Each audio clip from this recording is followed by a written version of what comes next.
All right, hello everyone, and peace of the Lord to all of you. I hope my voice coming good. Please let me know if you have any difficulty. In case Satan hid it pee in your ears and you have any problem to hear me, I advise you to meet Dr. Muhammad. He can tell you any problem, he can solve it. Just take the negla seed. The negla seed problem, can solve any problem. Me, myself, I have some health problems sometimes. And once upon the time, I woke up and I remember the hadith where the Prophet said, take a negla seed. But the problem I did, the mistake I did, I took 2 negla seed. And that made me so healthy. And like as they say in Hulunulu, 2 negla seed can kill you. You know, Prophet Muhammad did not say take 2 negla seed. He says take negla seed. So it was my mistake, not listening carefully for the Prophet advice. So I took 2 negla seed. So we have to admit our mistakes, okay? Now, we know that the Muhammadan, they were burning churches in Pakistan. And, that's it. We are afraid now. And we will not, insult Prophet Muhammad, peace be upon him. And I promised that Pakistani terrorist, I'm going to insult Muhammad for you as much as you misbehave, sorry. Because a behaving Pakistani Muslim is a person who burn churches. A misbehaving is someone who don't burn churches. So as long you are behaving as a good Muslim, we are going to insult your prophet. I will put the word Pakistan in my title wherever I go. So today our topic is about Prophet Muhammad appear in Pakistan. How we know that Prophet Muhammad appear in Pakistan? As an example, until now in Pakistan, you cannot find one street is clean. What is the reason for not a single clean street, even in the heart of the capital? People piss on the wall because Prophet Muhammad appear everywhere. He piss in the wall too. Yesterday, we have a Muhammadan from Pakistan. He said to me he is going to do something to me, like he will do boom boom. And that is additional proof that Pakistan is full and the Prophet Muhammad, he was there from the beginning. If we go in the hadith, we will find Muhammad when he was pissing in the road, because we don't understand tradition in Pakistan, where this tradition is coming from. People piss in the street,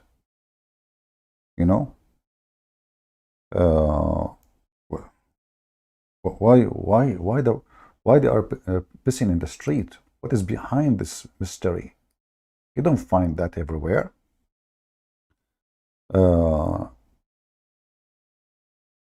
You go in the hadith, you will find this.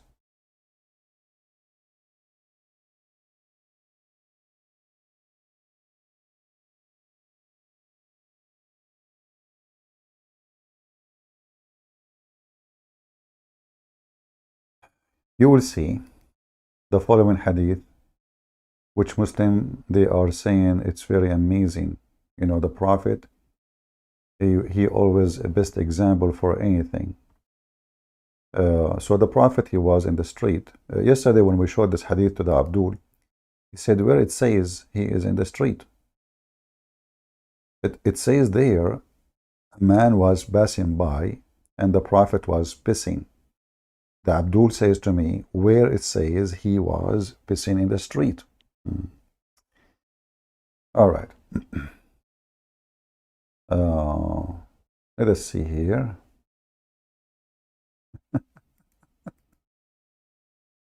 The Muslims, when they want, like where it says pissing in the street, where it says about the street, a man passing by.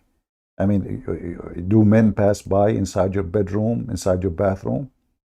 No, you have to show me where it says in the street. Otherwise, it doesn't say that, CP. All right. Let us put the hadith for you so we can see why Prophet Muhammad, obviously, he was born in Pakistan. And then after that, in Pakistan, all the Muslims who do learn from the Prophet who was born in Pakistan. And by the way, if there's any Muslim even can tell me who is this Muhammad, there's no even historical evidence of him. If you read with me here, Uh, let this win. That's one. Okay. Um, where is the hadith? Where is the hadith? Let us see. Sometimes this website, like you search for something, it shows you everything except what you're looking for. So we need to change the sentence in the search engine. Let us change it.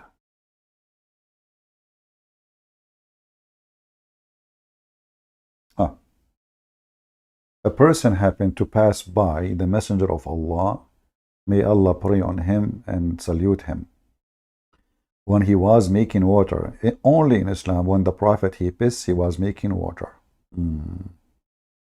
Pissing is making water. So the Muhammadan, they says, where it says in the street, a man he was passing by. Why you are lying, Christian Prince? All right, all right. A man passed by the Prophet, PPUH, when he was urinating. Making water became urinating now. And he greeted him with salam, but he did not return his greeting. Dr. Muhammad is so angry. It's time he is holding his penis, and this guy is now greeting me, saying to me, I got you busted, pissing in the road. So in Pakistan, there is a very well practice the Muhammadan they do.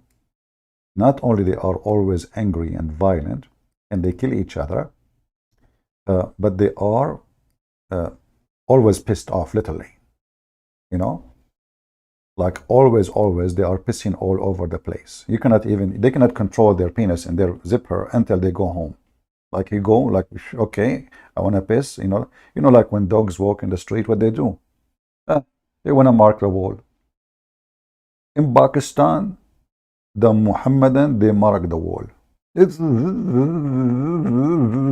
Alhamdulillah. He put his penis back and he keep going to the second wall. And just to show you even how stupid this religion is and how stupid the followers from Pakistan, you will find a Muhammadan who does not know how to say his prophet name correctly from Pakistan. He is teaching us what the Quran is saying from Pakistan. And I will give you an example, not limited, from Pakistan. A guy, his name is Adnan Rashid. This guy, Potato, I challenge him if he let me call him. He will not dare to call me or to let me call him.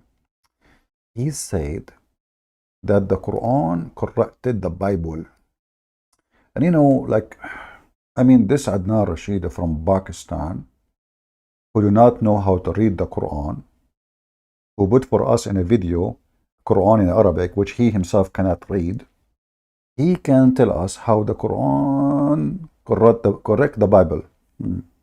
So I'm going to play some of what he said so we can see how the Quran from Pakistan correct the Bible in in the Holy Land. Similar stories that are found in the Bible, but it does not repeat the mistake. If you notice that the Muhammadan, when they make a video about their religion, they have to add some humming noise behind, like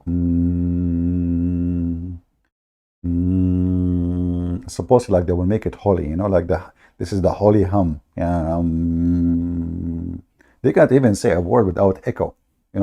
Even when they play what's called nasheed, they bring equalizer software, and the guy who his voice like a man, they make his voice like a kid. And then the equalizer is working, and then suddenly the sound became so like thin, and the Abdul like Allahu Akbar, look how beautiful it is. So now Adnan Rashid, he have to add the hum music, otherwise it's not going to work. You have to convince them that the Quran is holy if we don't have hum music behind. Now it is impossible for Muhammad, do you notice the echo? peace be upon him, to be an archaeologist. It's impossible for him to be an archaeologist. Are you kidding me? Why it's impossible? Isn't it he sent by Allah? Isn't it he is the one discovered that Adam was 60 meters tall? What's wrong with you? Isn't it true that scientists, they found bones of men, even the penis of Adam was 20 meters? I mean, if he was 60 meters, his penis, it doesn't make sense if he is 3 inches. That would be funny. I mean, imagine our grandfather Adam, he is 60 meters tall. And by the way, Muslims, as long as Adam was 60 meters tall, how come the Kaaba is so small? I mean, if the Kaaba built from the time of Adam, why the angels of Allah built the Kaaba for Adam in the size of a chair? He was going around it or he was sitting on it? Because the guy is 60 meters tall. I mean, look how small the Kaaba, brother. What the Kaaba is like, what, 10 meter high, 12 meter high? The guy is 60 meters tall. So now the house of Allah is not even good for a dog of, because at that time, brother, the dog of Adam was big too. You know? Yeah, like Adam was so big. So it makes sense that his, I mean, imagine Adam is 60 meters tall, yet his dog is is a 30 centimeter height. That's really funny. That it was a chihuahua for Adam. Not even a chihuahua. It was not even a rat. Anyway, so brother Prophet Muhammad was not an arqubat. I like it, this word arca. I don't know how to say it. Say it again. For Muhammad, peace be upon him, to be an archaeologist, to be a Archaeologist. historian, to be a linguist par excellence, in order to know all these stories that have only come to light in the 19th century. I'll give you one Come only to light in the 19th century. Are you kidding me? Come on. Okay, tell us. quick example. How I know the author of the Quran knew what was in the Bible, and he knew the errors, the mistakes of the Bible which were not put down in the Quran. The story of Job. The funny is that the Muhammadan from Pakistan, they say that the Quran correcting the Bible when the Quran approved the Bible. If we go to the stupid book of Muhammad, the yellow pages, you will find the Quran keeps saying confirming what is with them, confirming what is with them, confirming what is with them. You hear a Muslim from Pakistan, he said to you, correcting what is with them, correcting what, like Abdul. In the Quran it says confirming what is with them. You, Abdul from Pakistan, you say correcting what is with them. What the heck? Okay, I'm going to type the word musaddiqan. So the Quran, look at this, unbelievable. وآمنوا بما أنزلت مصدقا لما معكم. Okay. Believe in what I revealed, confirming what is with you. Okay. So, but he's correcting what was with them. Okay, chapter 2, verse number 89. All right. Pakistani Muslim, I'm listening. Guys, can you read the whole text or you don't read it all? Let me be sure you can read it all more clear. So the Quran, the chapter of the Hindu. I mean, you said a Pakistani Muslim. Open the chapter of the Hindu. He don't know what I'm talking about. I mean, isn't it? This is the biggest cow chapter in the Quran. You Muslims are really weird. I mean, you have a zoo in your cow chapter, spider chapter, animal chapter. What the heck? Elephant chapter, even furniture, chair chapter, table chapter. Oh, anyway, what is missing is the bedroom one. So, and when scriptures came to them from Allah, confirming what they have. But the Muslims are saying the Quran correct what we have. So the Muslims, really, the Quran is a book of an inspiration. And by the way, if you don't like this translation, we can translate, give you a different translation. What translation you like? You like a Pakistani translator?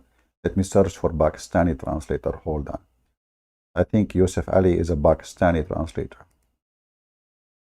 Aman Rabbi Aman. This man coming from Pakistan.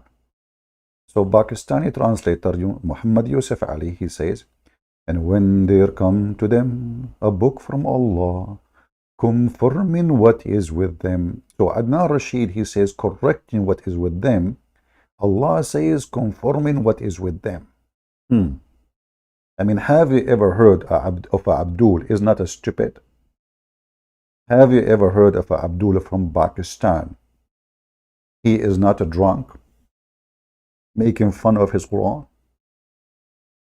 How the Quran says, by the way, this is the correct way to say it, not Pakistan, like in English, you know, that's funny. It is Pakistan, okay? All right? So in Pakistan, we have a person, his name is Adnan. I bet you he do not even know what Adnan means. This is an Arabic name. Anyway, pagan, the Arab controlled them and they changed their names. So in Pakistan, they say to you that the Quran correct the Bible. Muhammad in Mecca, he says, the Quran confirmed the Bible. And that generates some kind of confusion. And that confusion is very normal thing to happen. However, we can fix any confusion you have. Simply, you do this. First of all, when you pee, you shake your penis 3 times. And you pee in the street and be sure women and children, they are watching. After that, you dry your hands on the floor on the wall. What that will do? According to scientists from Honolulu, when you rub your hands after holding your penis with the wall, okay, and the ground have a mineral. It's called Alhamdulillah. Those mineral in the hold on, let's find the hadith.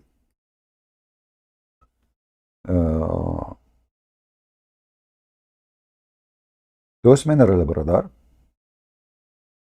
after you piss, they touch your hand and they cleanse your hand. It's like a subhanallah. It's like an automatic cleansing mechanism.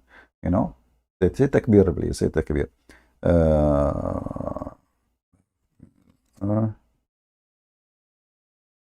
Let us see this hadith.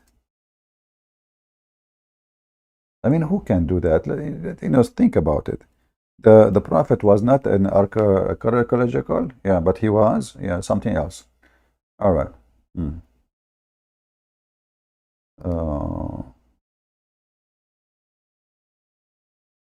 Let us see here. I'm just trying to find you an authentic hadith because the Muslims are very authentic people, as you know, especially from Pakistan. Okay, let us see. Look at this. Look at this. Beautiful, beautiful. I want to do that sometime, but not in my house. Maybe if I visit somebody. So I can leave some memory in their wall. Look at this. The Prophet, the Muslim, they say bath. He just washes, supposedly, from janaba. He was having orgasm. I mean, everybody need to know what happened in the bathroom or in the bedroom. Actually, this is in the bedroom. Muhammad don't have a bathroom at that time. First, he cleaned his private part with his hand, and then he rubbed his hand with the wall and the earth. So now, if you have a confusion about what the Quran is saying, because Adnan Rashid saying the Quran correct the Bible, the Quran saying the Quran confirm the Bible. Or what you need to do, and I'm talking to the male, female, they don't have those things. I feel sorry for you. You do masturbation. Then you clean your private part. By what? Don't ask me. And then you rub your hand with the ground and the wall, and that will make you a Picasso of your time. All right, we go back to Pakistan. So, if the Muslim here in the chat can tell us how the Quran says confirming what is with them, yeah, I will give you the answer. The Muslim, they will say to you, no. The Quran is not confirming everything with them. It's confirming some of what with them. It doesn't say some at all. It says confirming what is with them. You know what? I think this is the religion of a threesome. They say they don't believe in Trinity, but Muhammad, Jibreel, and Allah, they are the movies, stars. Muhammad, he never saw Allah. Allah don't speak to Muhammad. There is a middle person between Allah and Muhammad. His name is Jibreel. Jibreel is like a yo, going up, going down, going up, going down. And then when the Quran says something, the Muslims, they say to us, the Quran is in the most amazing, clear Arabic. I mean, look at this Arabic, how clear.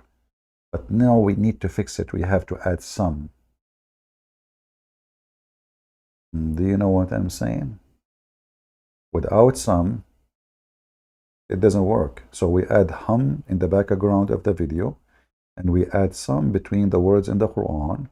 So that will fix it. Otherwise, this is messed up. The Muslim, they say something, the Quran says something else.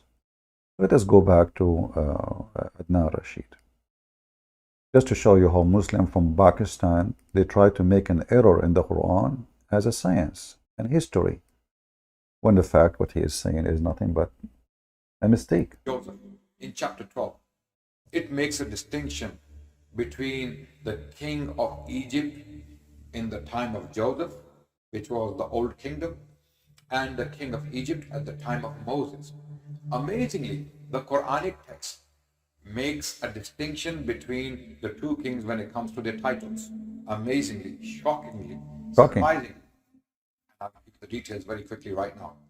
And this is to prove that the author of the Quran knew exactly what was in the Bible and what was inaccurate historically. And this was an inaccuracy in the text of the Bible. The king at the time of Joseph, which was the old kingdom, nearly 19th century BC or the 20th century BC, whenever Joseph lived, whatever chronology you may choose to follow, but that was definitely the old kingdom. At that time, the title Pharaoh was not used for the kings of Egypt. This much is very, very clear historically, and Egyptologists who deciphered the Egyptian language, the hieroglyphs, they have made it very clear that there was a family called the Hyksos. They were governing Egypt at the time. I'm listening. Hyksos kings were not known as pharaohs. They were simply called Humph, H-M-F, which literally means Your Majesty. Or this is how they were referred to. It was in the time of Moses, later on, somewhere around 14th century BC or 15th century BC, when the title Pharaoh was used for kings. Now, when we go to the text of the Bible, in the book of Genesis, the king of Egypt is called Pharaoh in the time of Abraham. The king of Egypt is called Pharaoh in the time of Joseph. The king of Egypt is called Pharaoh in the time of Moses. Amazingly, the Quran does not repeat this historical error. The Quran, referring to the king of Egypt in chapter 12, Surah Yusuf, calls him the king, simply the king, Malik. The title Malik for the king is there in chapter 12 of the Quran when the story of Joseph is being told. But when we come to Moses in the Quran, the king suddenly turns into Pharaoh. Let us show you how stupid the Muhammadan from Pakistan and all the Muhammadan around the world. What the stupid Abdul is saying, that the Quran was able to recognize the title, when in the Bible it's called everybody Pharaoh. But Pharaoh is used as a word meaning king, you donkey. In fact, your Quran made a big mistake, because the Quran Muhammad think that Pharaoh is the name of the guy, is not a title. If we go in the Quran, you will see the following. I will type in front of your eyes, just to show you how we recognize donkeys. A donkey from Pakistan who do not know how to read one Arabic word, he is teaching us what the Quran is saying. And the Quran is saying conforming what is with them. But isn't it Muhammad, he took an oath in the Torah? Isn't it? So conforming what? Anyway, if we type in Arabic, I will type the word al. So I can say Ali Amran, but I will type al only. What this al doesn't show in the engine, search engine. So let us type Ali Amran.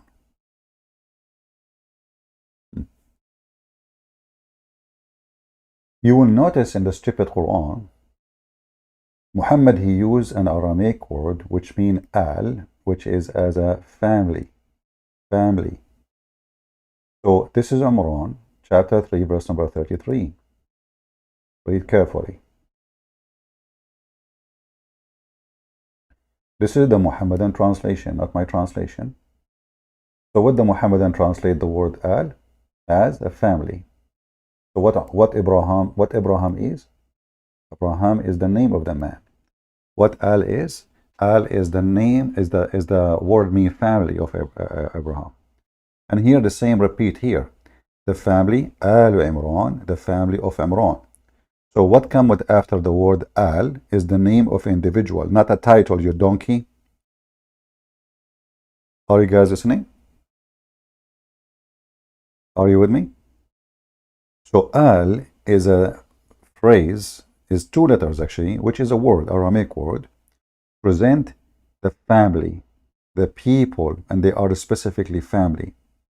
So Ali Imran, you put the word al before a name of individual, not a king. Not a king.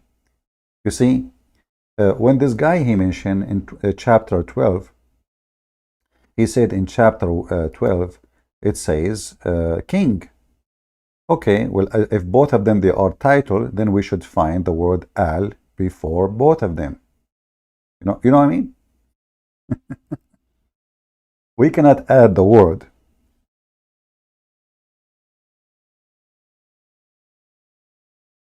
Here, you see, and the وقال الملك, and the king he said. All right. So the Muhammadan they say, okay, it says the king, but okay, if the pharaoh is a title and the king is a title, so why the Quran says al before the pharaoh, but he don't say al before the king? The reason is very simple. The stupid Muhammad, he thought he do not know the name of the king here, so he said the king. In the case of Pharaoh, he thought that this is the name of the king. His name is Mr. Pharaoh. Guys, do you understand what I'm saying? The Pakistani Abdul, he think that there is some amazing how the Quran discovered this, when the stupid Muhammad is just making a big mistake thinking that the word Pharaoh is the name. Otherwise, if both of them are titles, then we should say Alu al-Malik, correct? You understand? So if the word al, let us go back to al. Here we go. This is al. I will highlight it for you. The word al repeated twice in this phrase, in this sentence. Here we go. It's just 2 letters. Let me zoom in. You can take a screenshot. So you find that the word al appear only in the front of an individual name, no title ever in the Quran. Al separated by itself is a word by itself, not 2 letters. Mean specifically family of. So when you say al-Pharaoh, al-Faraun, Ali, you can say al-Faraun as a part of the word, but he said Ali Faraun. He didn't say the Pharaoh, he said Ali Faraun. Faraun is a name. This is why he did not say El Faraun. To make it simple for you, if you say in English the Pharaoh, the Pharaoh, but in Arabic, if you say El Faraun, you are speaking about a specific one. When you say Pharaoh in Arabic, you are speaking about Pharaoh. This is the name of a person. How we know it's a name? It's confirmed by the word al before it. And the same goes for Abraham. So Ali Ibrahim, the family of Ibrahim. Here you notice family of Amran, family of Ibrahim. By the way, the Muslims don't have Abraham. They have actually one place where it says Abraham, but then they took it off from the Quran. Maybe we should make a video about it. Then if we go and search more, let us search for Ali, Ali Faraun. If we type the word Faraun in the Quran, I will type just the word Faraun. You will notice that the word Faraun never mentioned in the Quran, except maybe 1 or 2 saying the word Faraun directly, maybe 3. But we can check, maybe more. But here you notice that the most popular word used, Ali Faraun, chapter 2, verse number 49.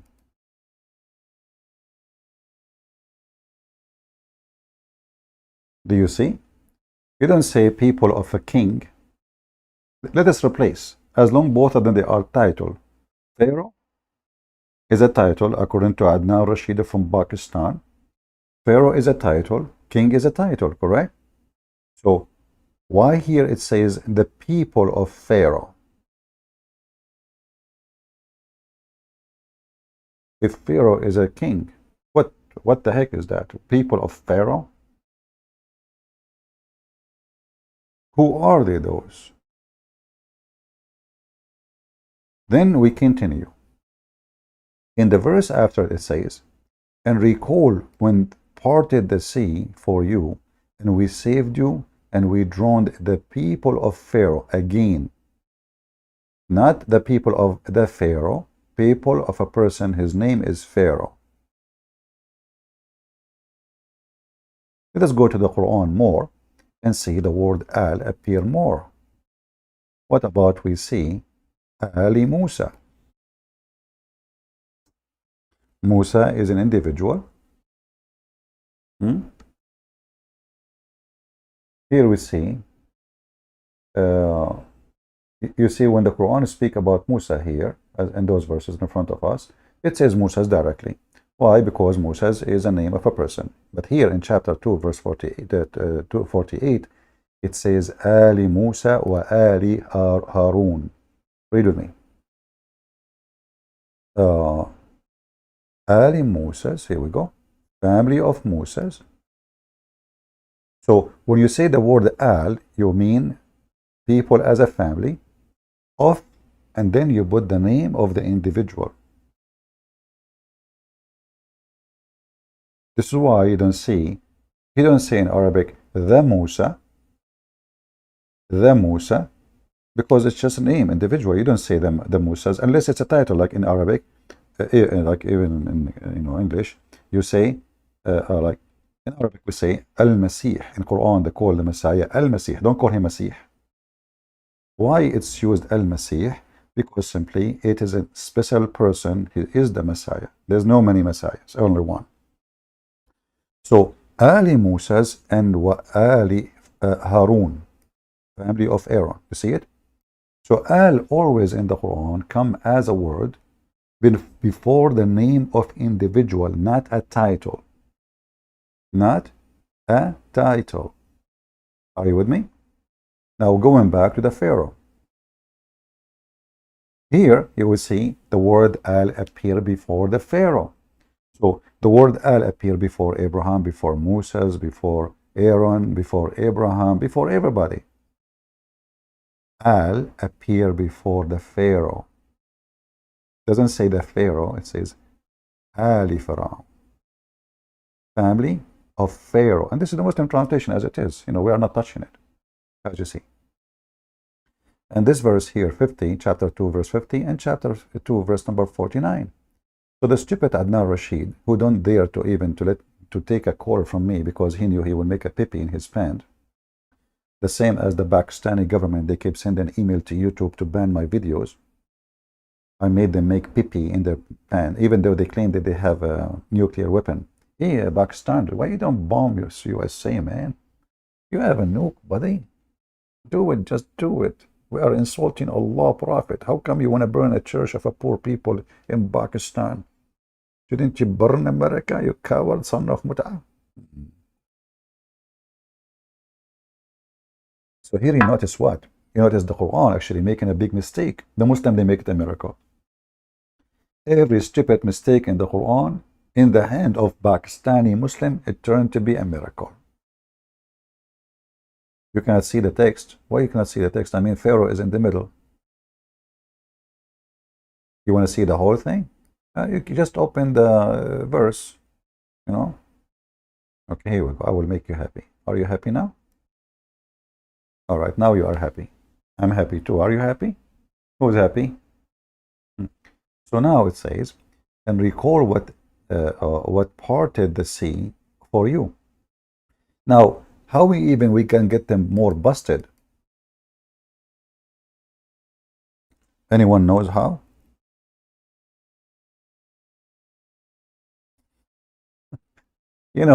Muhammad, because he is certified donkey, he cannot keep his mouth shut. The same as his penis, he cannot dip it in his pant. Muhammad, he made it more clear that Pharaoh is a name of a person. Let us go to the hadith. Ta-da-da! Pimp house, degree, babram. Look at this. This is the stupid Muhammad confirming that Pharaoh is a man. What he said there. Read with me. Muhammad claimed that Allah, he gave him a special women for sex. But this hadith here is about sex yet. He said there is a special women who they are, you know, special in the eyes of Allah. Look what Muhammad he just said. Muhammad he made a very historical mistake, because the Pharaoh, if you go to Adnan Rashid in his video, Potato, he will say to you that the Pharaoh in the time of Moses was what? Was Ramses. And if you go and check the Ramses II, what is the name of his wife? He will say her name is Nefertari. What is the name of the Pharaoh? Not the Pharaoh, the wife of Pharaoh. Pharaoh, you see it? He didn't say the wife of the Pharaoh. He says the wife of Pharaoh. Pharaoh is the name of a person. Are you with me? Do you see how we get them busted, those potatoes? So Muhammad, he claimed, here he made two mistakes. Nefertari, the wife of Ramses II, her name became Asiya, and she is an Arabian girl. And her father, his name is Muzahim. Yes, brother. Yes, brother, his name is Muzahim. The daughter of Muzahim. But if we go in Google, peace be upon him, we can get Muhammad, police be upon him, in 2 seconds busted. So I will search in Google, Ramses II,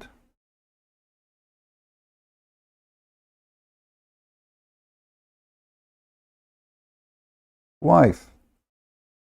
Let us see what Google, peace be upon him, will say. Uh-oh. Muhammad, you got busted. You got mail. This is Google. And you can search any website, doesn't matter really.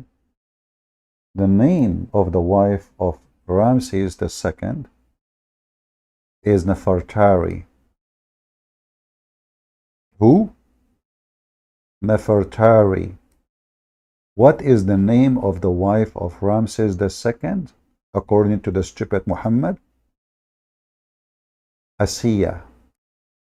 So now Muhammad, he get himself busted twice, mistaking the name of the Pharaoh, thinking that Pharaoh is a name of the individual.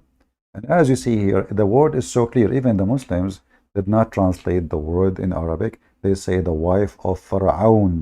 Do you see the word Pharaoh? Let me zoom in case you do not know how to focus with me. See the word Pharaoh?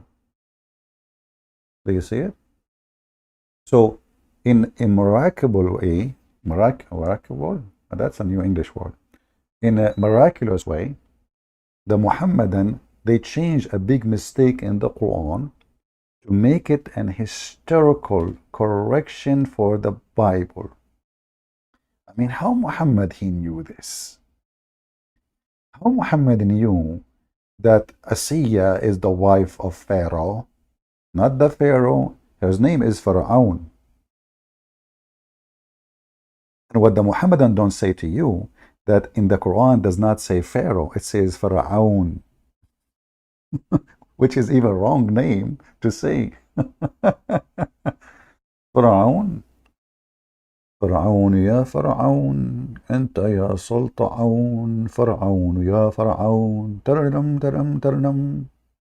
Hey Muhammadan, how Muhammad, he made the wife of the Pharaoh his wife. I mean, this guy wanna F everybody. Anything he heard about her, he add her to the list. Do we have any Muhammadan from Pakistan would like to call me and tell me why the Quran making such a mistake? I'm going to open my Skype, which is made specifically for Pakistan. If you are a sheikh from Pakistan, please text me and I will take you for etc. Okay. Uh,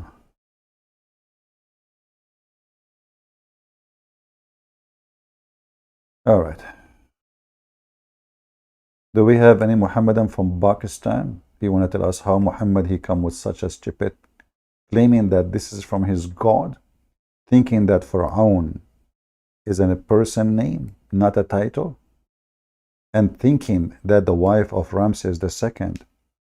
Why he did not say Ramses? I mean, what this drama is about? As long the Muhammad he knew, the architectural whatever word, just say Ramses, man. Why Allah did not say Ramses II? That would be good. That would be sufficient. So do you see any how we laugh at the Muhammad and why we laugh at Muhammad? Historical, Muhammad he correct the Bible, the Quran confirmed the Bible. The Abdul from Pakistan, they say the Quran correct the Bible. Which one we should follow? Harut and Marut saying nobody is perfect. Harut or Marut, are you kidding me, man? Listen, Harut, I don't like to go in argument with you because you are Harut and Marut. Are you both together in the same bedroom now? Please behave yourself. According to your story, according to Muhammad and Harut and Marut, they decide to have sex with the star. Her name is Venus. She was so hot, man. I mean, her boobs. She have 7 boobs, you know. So according to the story, Allah he sent Harut and Marut to the earth, and he put them into test. When Harut and Marut they went to the ground, they found Venus. Oh boy. And guys, Venus is really Venus. Oof, she is so hot.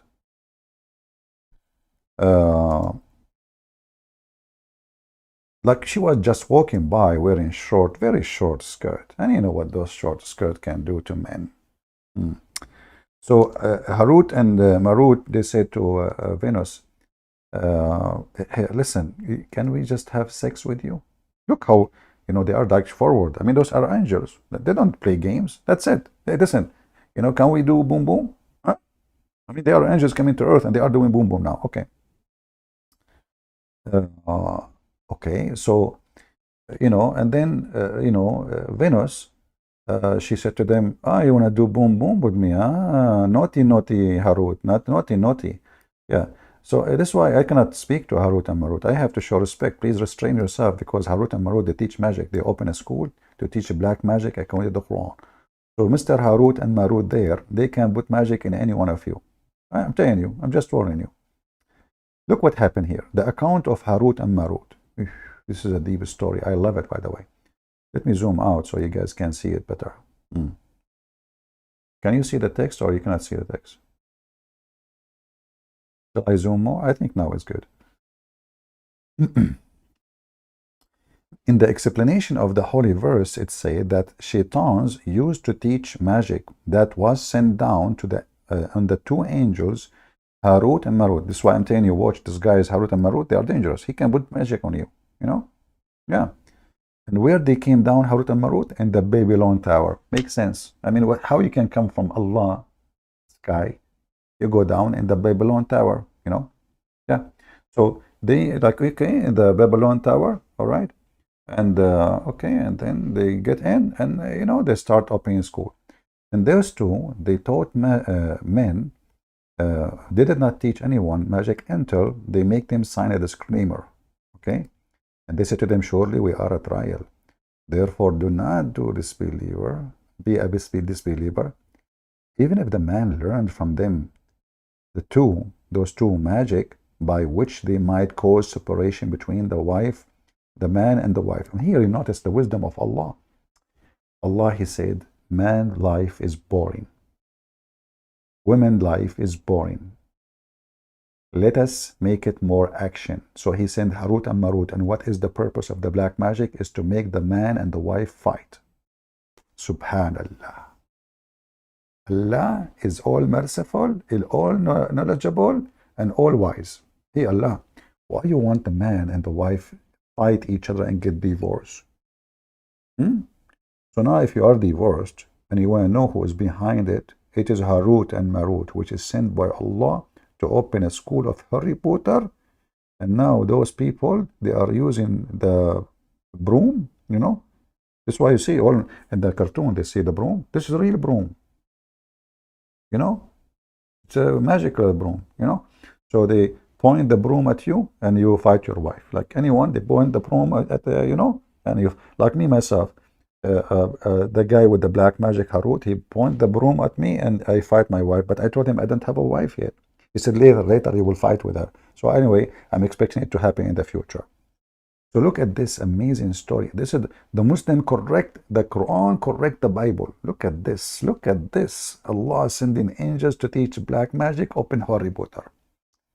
Ali ibn Ibrahim and Al-Yashi have in their tafsir narrated from Imam Muhammad al-Baqir, blah, blah, blah, blah, blah, okay? So they are making false allegation against men, those angels. Oh man, disgusting. They used to say to Allah is high and above what is the word of the word say about him. The list of a group of angels requested Allah. They said to him, do you not fawn upon your creation who make false allegation against you and who disobey you, even though you have forbidden them from doing such a thing? So, oh Lord, you tolerate them, Lord? So like that, those the gossip angels, you know, the gossip angels, they are like making Allah do action. So anyway, the story here, so he said to the angels, okay, select, let us see if you are better than a human being. Let us see if you are better. Select 2 angels from you. So the angels, they went to the bathroom and they select the best 2 angels between them. And they said, okay, Allah, we challenge you to test those 2 angels. So he sent them down to earth and he made them have desire of men. When we went down to the earth, as soon as they arrived, they saw Venus. Then he removed all the curtains on the sky so that he may make his power visible to the angels. He sent those 2 angels to the earth, and in the form of 2 handsome men. Trust me, I'm not one of them. And then he made them camp in the Babylon. Oh, I would love to camp in the Babylon next to the river. Yeah. Okay. And when they came to the earth, they saw a very beautiful woman advancing toward them. She was sexy, and you know it. She was fully adorned and perfumed, and her face was unveiled, like she is not wearing burqa. Shame on you. Now the 2 angels had a thought, there's something between their legs, start moving. Harut, he said to Marut, look at her ass, subhanallah. Look at her boobs, Harut said to Marut. Marut, he said, Marut, listen, we should not talk about boobs. Let us talk about vagina. Please respect yourself. Do you see her vagina? Subhanallah. So Harut and Marut, they were like astonished by this woman. And then, but they were forbidden from having sexual intercourse. So they discussed this between themselves, like Harut talking to Marut, Marut talking to Harut, like what we should do. Should we follow the penis or we don't follow the penis? What do we do? And she's so beautiful. Do you see her ass? I mean, look at this ass. Unbelievable. May Allah ask you. And then at the end of the day, they decided to walk away from the temptation. They walk away. Not for long. The movie will change the direction soon. After walking a few steps, look how far the temptation did not go. Look, just few steps. Just a few steps. They made a decision, like they are discussing, should we have sex with her for 10 hours? And then they come to the conclusion we should not. Then they walk 3 steps, like 1, 2, 3. And right away they change their mind. Like, what the heck? True story. I want to know the name of the director of this movie. Please don't, police be upon him. Oh, so now, after they walk for a few steps, they change their mind and temptation overpower them. And then they return to that woman and ask her to allow them to have sex with her. I want to know. I wish I have a video camera at that time. Hey, Adnan Rashid, can you tell us how this historic event can be recorded by Prophet Muhammad? Now, Rashid, he will say to you, this is Shia. This is Sunni too. We can show you. Even the Quran says. Anyway, so that woman, she said, my religion does not allow me to lie with you until you adopt my religion. Oh, jihad conversion.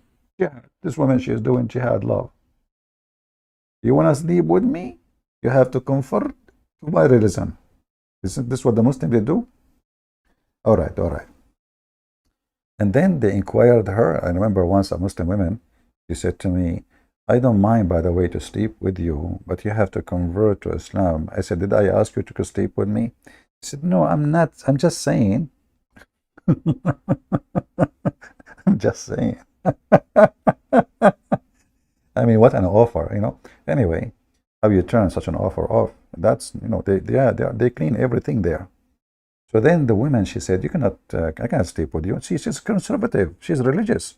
Unless you know, convert to my religion. They inquired her religion. She said, I can only fulfill the desire of the one who worship my Allah. So listen, she worship Allah too?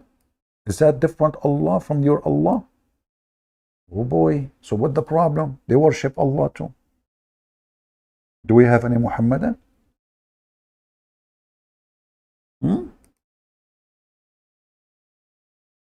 Do we have any Muhammadan here?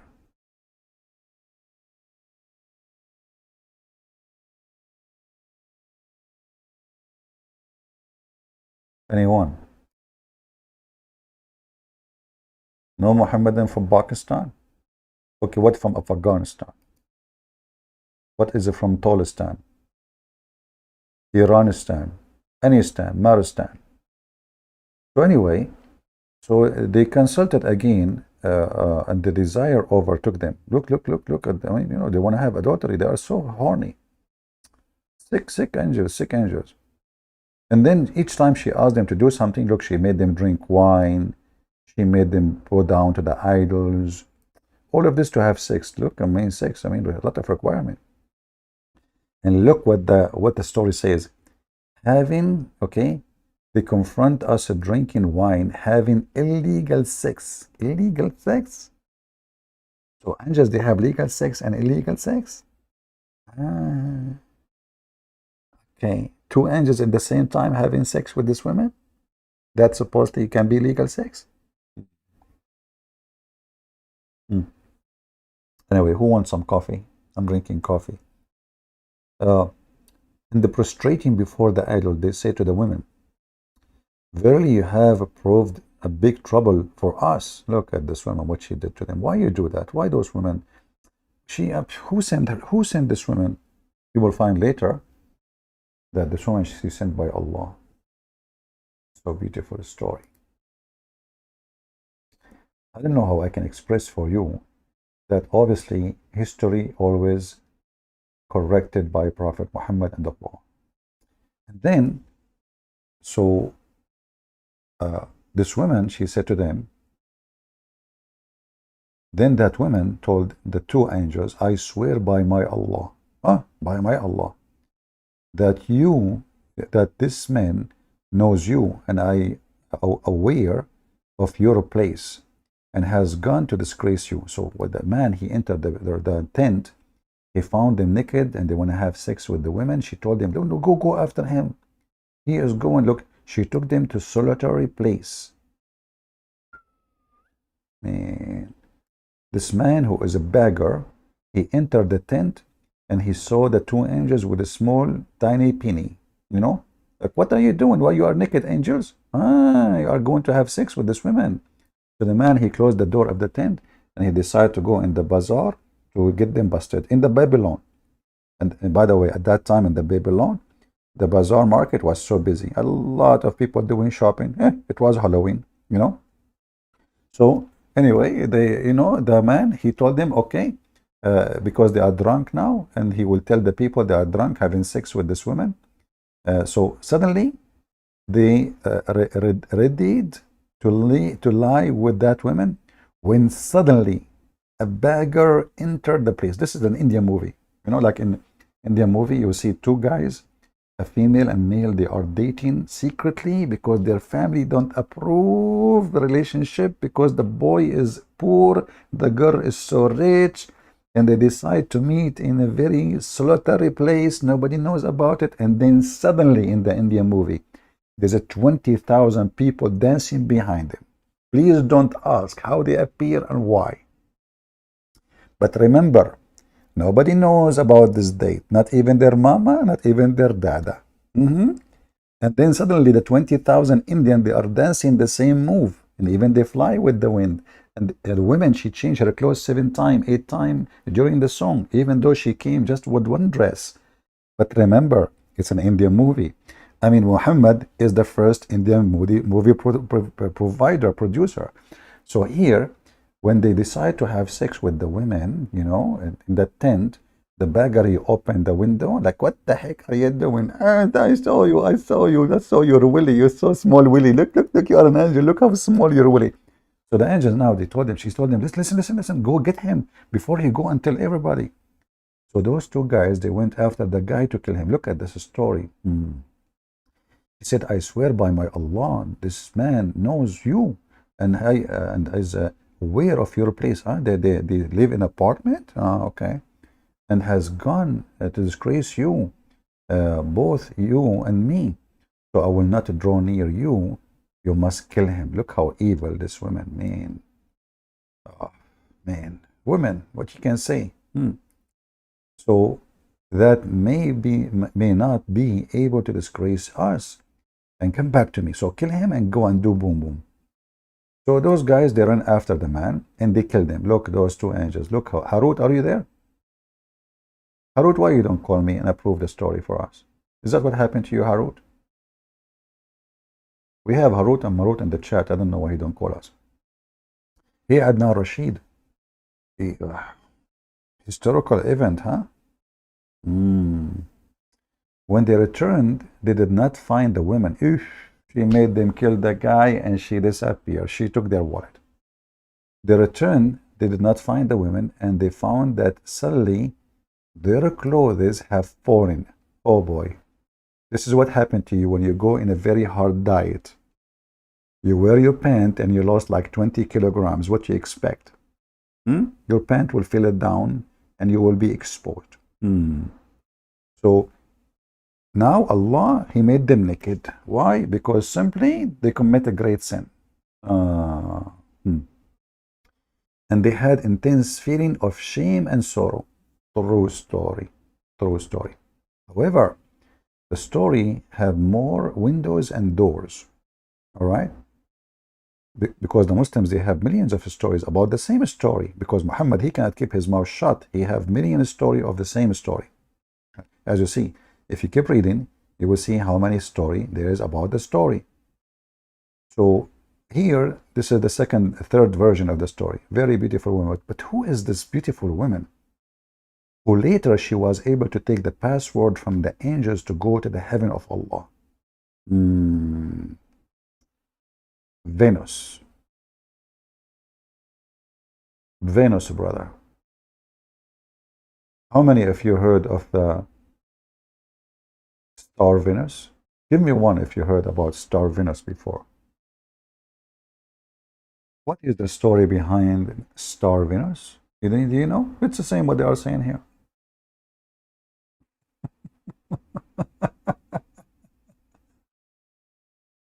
Muhammad, and they take stories from anywhere and they put it in their books. Guys, Venus, the Muslims, is it true that Venus is the one? And then Allah, after she took the password from the two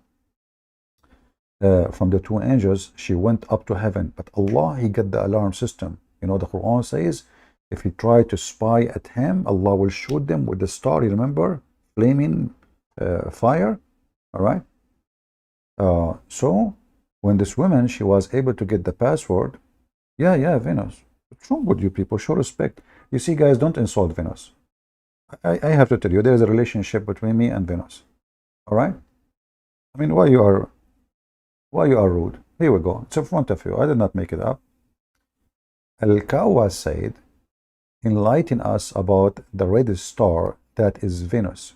He said, Once Allah Mighty made the angels see a condition of a human being who were busy disobeying Allah. The angel named Harut and Marut, and those people, those great grandfather Adam was, like you can read the story. So, yes, it's about Venus. What's wrong with you? Look, this is the star Venus. They ask, who is this woman? They said, this is the star Venus. She was a very beautiful woman. Yummy, yummy. Oh boy, man. I feel hungry now. She said she had gone to one of those two angels. Look at this evil one behind my back. You know, when I meet her, she say, "I love you. I don't talk to other women." I went away. Venus, she is playing with her tail. She is very beautiful woman. She had gone to one of the angels, two angels, obtaining some kind of decision. Something fishy. At the first sight of her, the angel fell in love. Oh boy. What's your name? Can I have your phone number? Where do you live? Oh, yeah, in Venice, Italy? Is that what's your name? Venus. Venus from Venice. Okay. And what is your grandfather? He's a Greek. Okay.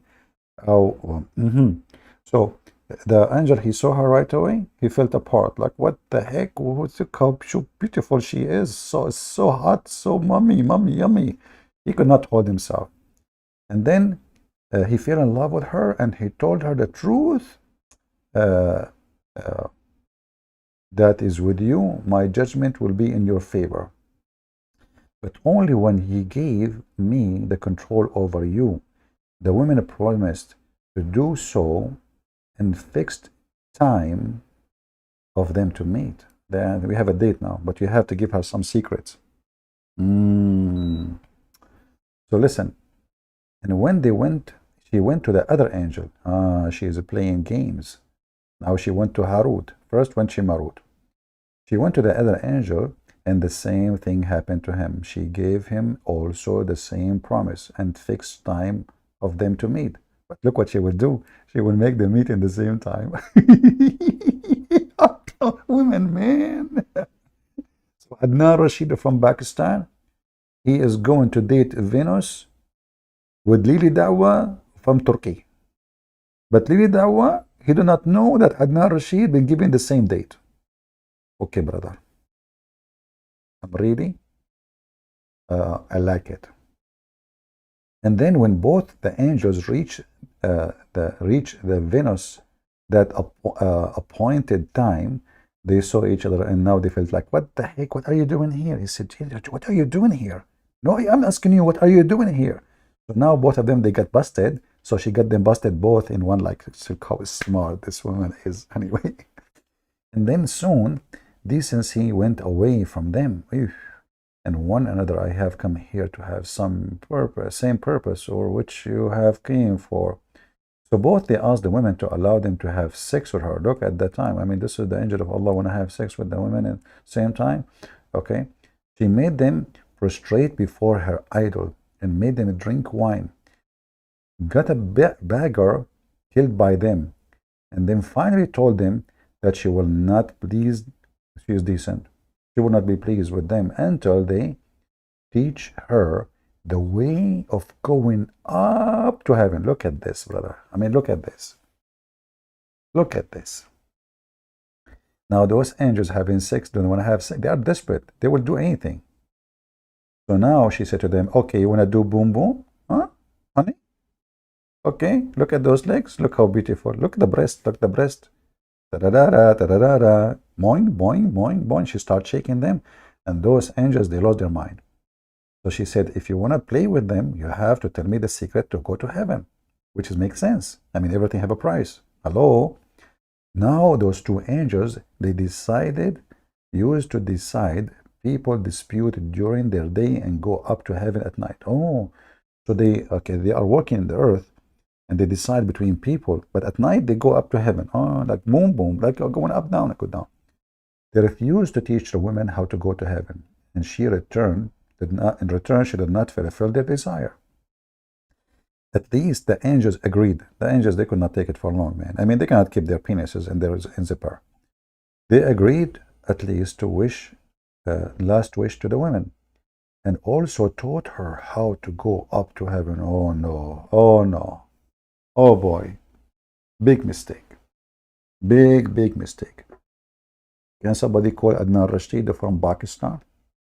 In order to experiment, she uttered the words taught by them, and at once she reached the heaven while the two stood wide-eyed open. Look at this. She said the word like Harut, Marut, Shankabut, Karkabut, right away in 2 seconds. This woman, Venus, she went up to heaven. The angels, they were looking how fast. She altered the word she just taught by them.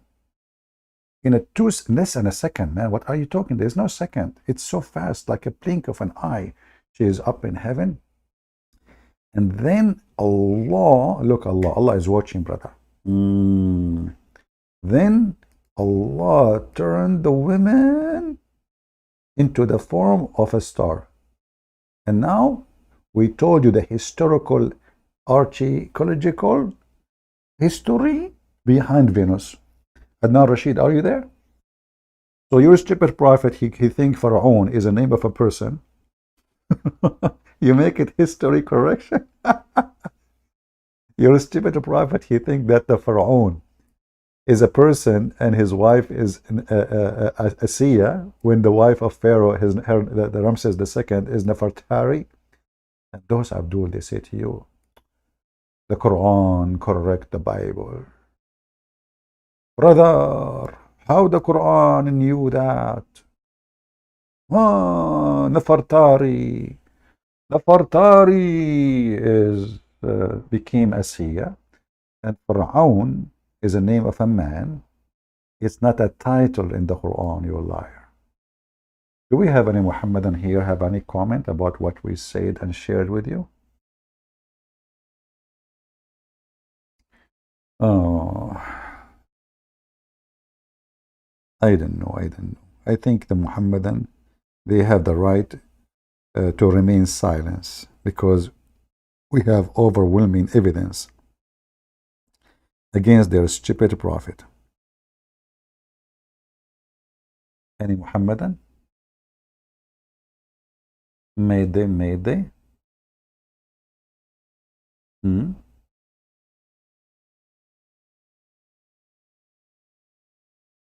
Not even one Muhammadan? Nobody have a comment?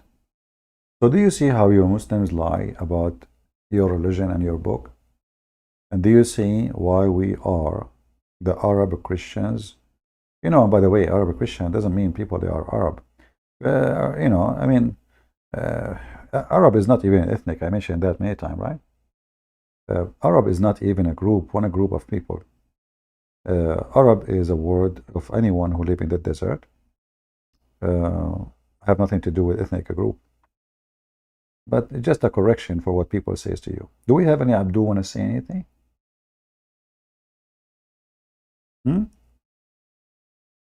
Is it true that the wife of Ramses II, her name is Asiya bint Muzahim? Her father is Muzahim. Why? He is a Bedouin from Jordan. In Jordan, they like this name, like Muzahim. You will see half of the country, their name is Muzahim. You know? Hey, Muhammadan, are you there? Yeah, there is a kid. His name is Sincere Muslim. He's a very sneaky, stupid. A Christian prince. Sincerely, I don't want to be rude with you. I mean, if you read the comment of this, you will die laughing. So I said to him, as long you have you Christian, you have no evidence. Hey, Muhammadan, sincere Muslim, do you have any evidence of the story of Asiya and Pharaoh? Do you have an evidence that the black dog is the devil? Do you have an evidence that shaitan go around your penis if you don't say the name of Allah and he do boom boom to your wife? What is your evidence? Do you have any evidence that shaitan take hair from your anus when you pray? I mean, come on, this is easy. All what you need to do, put a camera behind your anus when you are praying and record with a slow motion and post it on YouTube. By the way, we do not need to see the hand of the devil because he's invisible. We understand. But at least we will see the devil taking hair from your anus. Hello? So you zoom in your anus with the camera. I mean, otherwise Muhammad is lying. Who is a Muslim, by the way, can prove to us that shaitan take hair from his anus when he pray until he fart? This is very easy. We do not need to go to the moon, to the sun. We do not need laboratory. And these days, everybody have a phone. Use your phone. Where are you going? Somebody saying good night. We just talk about the hair in the anus you go. This is an interesting topic. How any person, he leave such an important topic. The Muslim Abdul is under the conspiracy of playing with his anus. You see the whole world making conspiracy against Abdul. Even their anus is not left alone. I mean, they are victimized, sodomite. Shaitan is sodomiting them. Do you know that Muhammadan is not allowed to sleep in his belly? Who is a Muslim can tell us why? Huh? Why it is not lawful for a Muslim to sleep in his belly?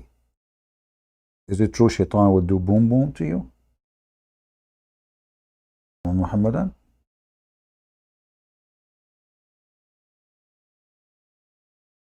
Hmm?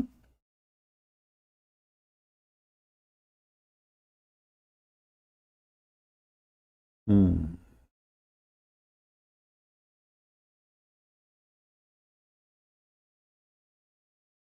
I see, I see.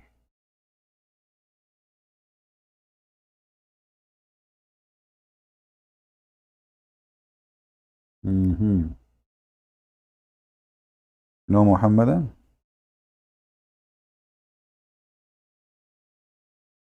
I know, I have a strong feeling that there's a lot of Muhammadan here, but they are because they are so proud of their prophet. Uh, they're so proud. I mean, so what they can say? I mean, the prophet, he must have a good reason not to sleep on your stomach. Hmm? Hmm. Any Muhammadan? Is it true that the one who sleep on their stomach are the people of hellfire? What the heck?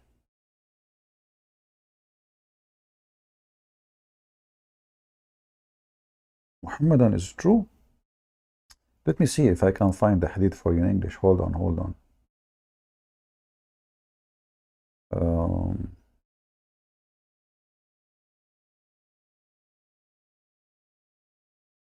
Let us see this one.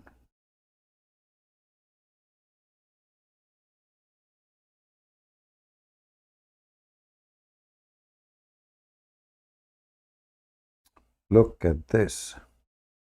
My father said I was laying down on my belly in the mosque. Look how disgusting this person.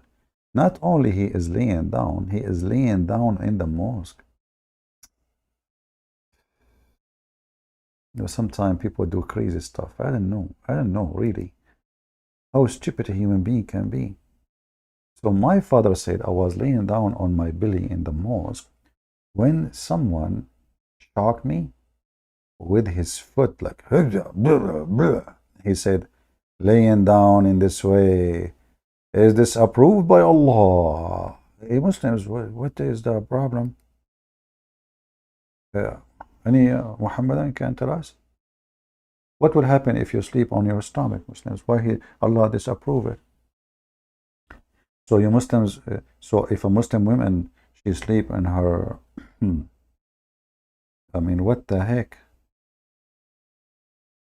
Why? Any Muslim can tell me why Allah disapprove it? In which book it says that? I mean, when Muhammad he says such a thing, why the Muslim don't ask him when Allah he said that to you? Isn't it Muhammad received his message from Allah in the Quran? Where in the Quran it says that Allah disapprove you sleeping on your belly?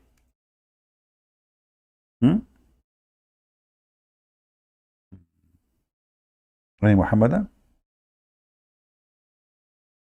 So there is tons of stories, like they are fantastic stories. And obviously, the Prophet Muhammad, he have his, all of this is superstition, you know.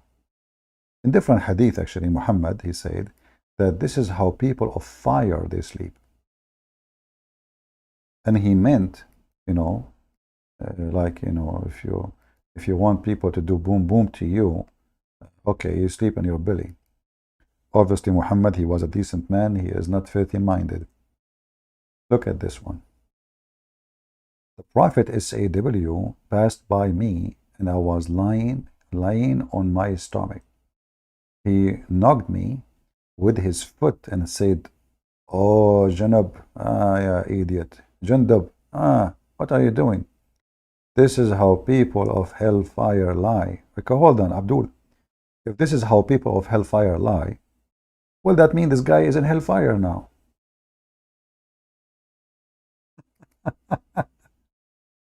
This is the campaign of the Prophet. The Muslims in Pakistan, aren't you enjoying burning the churches in Pakistan? I will put Pakistan in every video of mine. Just wait for it. Who is a Muhammadan who did not sleep in his lifetime on his belly? Any Muslim who can call me and he swear by the foot of Allah or the shin of Allah that he never slept on his belly. Now I know where the name in America, belly, is coming from. Yeah, should we arrest a person who sleep in his belly? There is any law in the Pakistani government law says belly sleeping is haram? In Mars, you don't believe in that? Oh, in Mars you can sleep in your belly? Oh, good for you.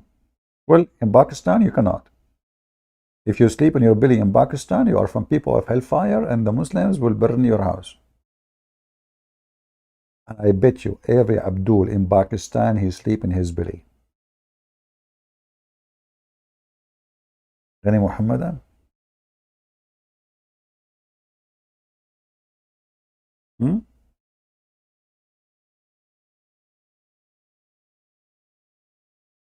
Do you remember the story of the guy who,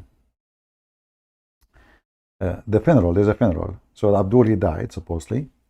And the Muslim, they placed the Abdul when he died naked, and they put a piece of clothing, fabric, in his anus. They push it hard.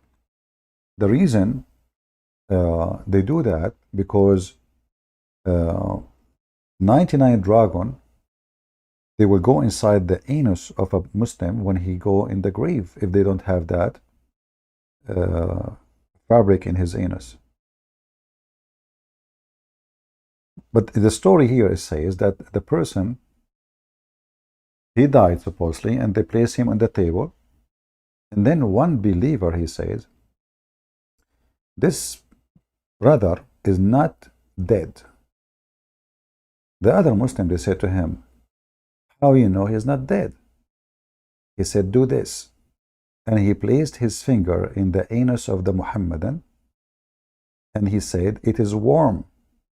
And then everyone present in the funeral start placing his finger in the anus of the dead Muslim. And they come to a conclusion that he's alive. So imagine after that you come back to life and everyone in town, he put his finger in your anus. Oh.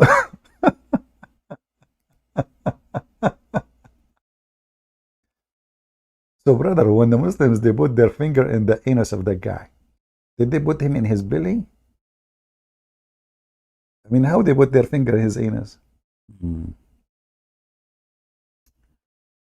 Oh boy.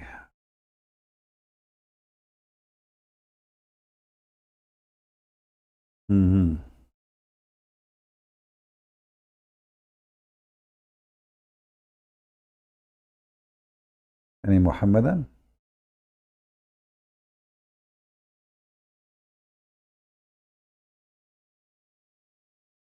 Today we are dry. There is no Muslims. I don't know why.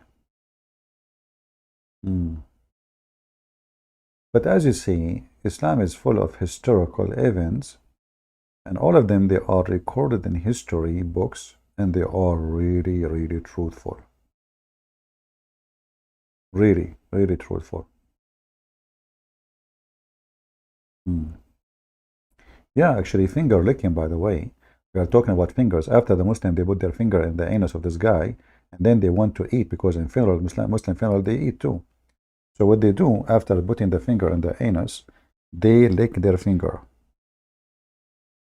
Look at the advice of a Prophet Muhammad. A lot of wisdom, when you read, you're amazed. Like it's National Geographic station. Ibn Abbas reported the Prophet saying, "When one of you eats, must not wipe his hand till he lick it or give it to someone else to lick it." If that's so good. Listen, listen, listen. Here you notice the Prophet wisdom. Why? He claimed that there is some kind of a blessing in those licking. What do you think of the MBS making Saudi Arabia more modern and away from Wahhabism? Well, my friend, this guy, he came in a time where the people, they are spending their summer every year somewhere, drinking whiskey and wine. So the country is already, the religious, let us say, standard collapsed long time ago. The money of Saudi Arabia was able to keep the religious standard in the appearance.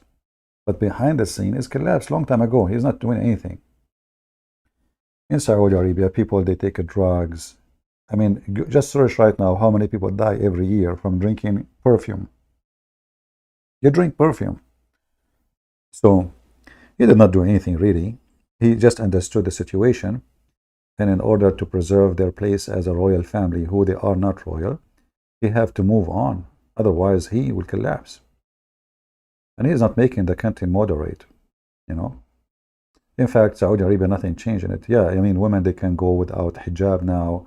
People, they can dance. There's nightclubs. There's, yeah, this is just speeding things up. But things is messed up long time ago in the country. But the most important thing is, ethic is zero in this country. Because, having freedom does not mean they grant you ethic. As an example, in USA, we have a lot of freedom, but there's a lot of non-ethical behavior. Thieves, shoplifting, all kind of garbage. But in Saudi Arabia, they claim to be very religious. And so in the appearance, everyone say, inshallah, each time he say any word. In the same time, child molestation, rape, theft, drinking. I mean, they say something, they do something. So the country is gone a long time. And I believe that the royal family, they call themselves royal for a reason. They are just so stupid. They think they are in control. They are not. Like you heard this guy, the crown prince, he is building a big city. And that will be a big investment. The biggest investment a human being can do is in his people before buildings. Until now, the majority of the Saudi do not know how to write, how to read. Until now. Until now, don't have a sewage. Until now, their poo goes in a hole beside the house. Until now, most of the school education is about Islam. So how you wanna make a future country when everybody is still in the cave time? So making parties and dancing and music is lawful, and theater, and this is not what we're going to improve life. What improve life is making people educated, and they will never do that, because education means that the royal family, they will not be royal. It's way easier to control a bunch of savage, uneducated people from controlling educated people who ask you where you take our money. Do you understand? So all those countries in the Middle East, they control their countries by keeping the country behind doors. In Emirat, as an example, you might think Emirat is very advanced. It's not. There's nothing in Emirat functioned by the local. The local don't even work. This country can collapse in 2 minutes. If some war happened between Iran and somebody, like what happened just a few years ago, the whole country will be empty. The whole system will collapse. Same as in Qatar, same as in Bahrain. Who is the one who fixed the electricity? A Filipino guy. Who is the one who cleaned the street? A Bangladesh guy. Who is the driver? I mean, even the driver, they cannot drive. So how countries can be built by such quality of people? To build a nation, start with education. Greeting from Austin, Texas. Welcome, my friend. I do not know how crazy this religion cult was until I started being watching your video 6 months ago. I found out about you when Prophet Lovi Elias. When what? I don't know what is that. Anyway. Welcome, my friend. Do we have any Muhammadan here? How many here from Pakistan? Do we have any Christian from Pakistan here? You don't have to say if you live in Pakistan, but if you are living abroad, you can give us one. Actually, when I went last time to do seminar in where? I went to Dallas. I was invited by a Pakistani Christian, very wonderful people. I visited him at home and visited his family. So I did seminar in their Pakistani church, and I did a seminar in a big, huge church, American church, huge one.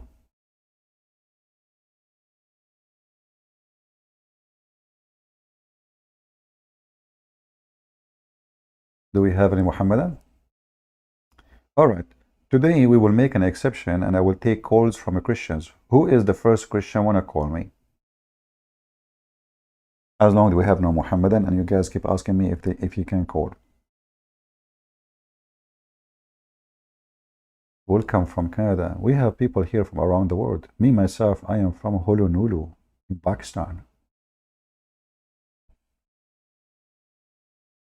If there is any Christian, text me first. Don't call. Text me and say I'm a Christian, and I will call you. First come, first serve. And don't ask me silly questions like, Christian Prince, how you look like. Once I made an interview, I will not say where. I was really, I don't know what to do. I mean, they start asking me question, Christian Prince, do you have a gray hair? That was the most silly interview I have in my life. Another person asking, Christian Prince, how tall are you? What the heck is that?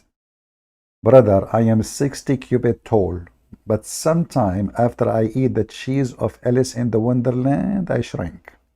Just to be honest with you. All right.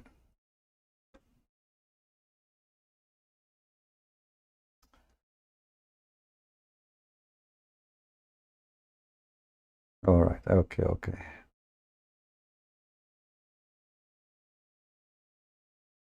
You are from Mindanao? I've been in Mindanao.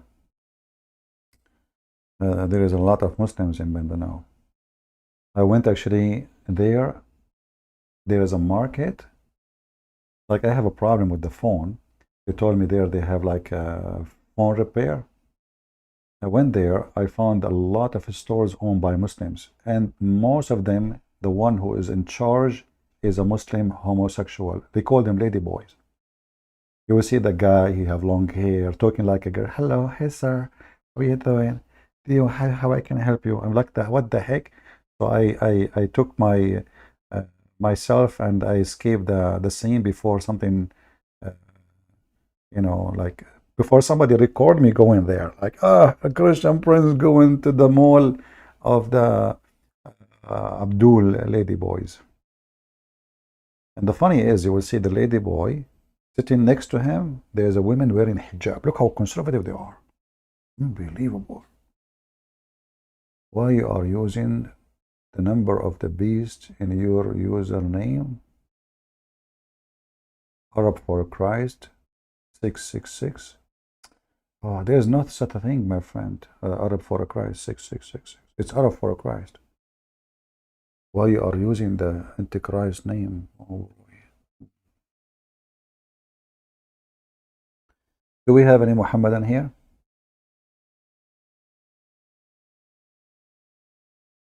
Until now. See, I told you.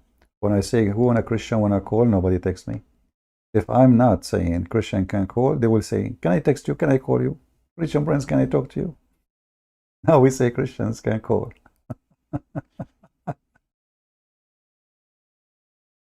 uh,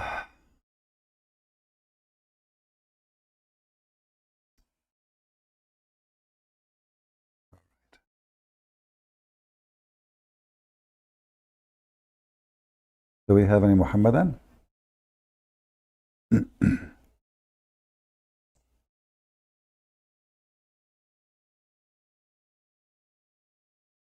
Let us see Skype.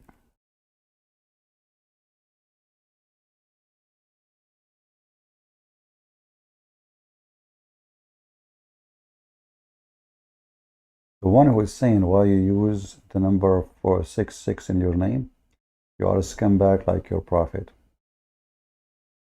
This is my account, Arab for Christ. Potato. You Muslims are very silly and stupid. You are the Antichrist. You are talking about Antichrist. Potato, sons of Muta. Anyway, how to debate with a Muslim if they are only defense saying English translation?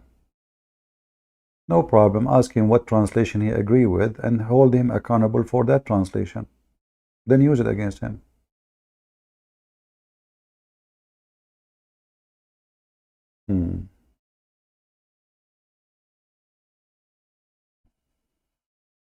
Anyone?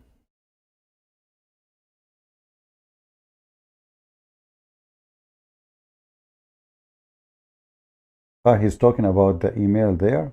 Ah, okay. Well, this is like when you try to make an account, they give you options. All the options are taken. But this is not the name of the account. Anyway.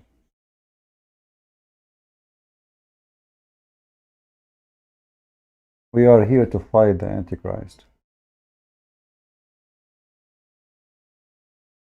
Do we have any Muhammadan?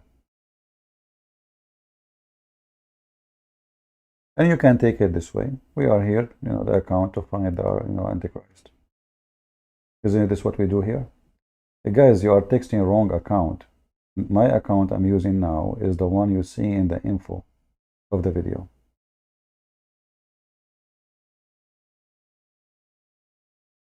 All right.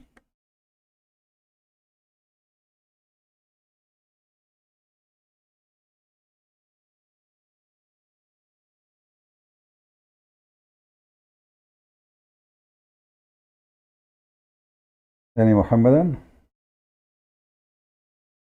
How to call you in Skype? My Skype address is in the chat in the info of the video. I find it very silly. Like I never have attention for this. They say to me, "Why you are Arab for Christ 666?" And I'm a Christian prince. I mean, this is something you ask for somebody else. If I am the Antichrist, who is the one who fighting for Christ? People are silly and stupid. Very silly. You texted me in the wrong Skype, obviously. My Skype, the one I'm using, is the one in the info of the video. Nothing else. The one I'm using right now. In the info. Tell us a story about Muhammad. Okay.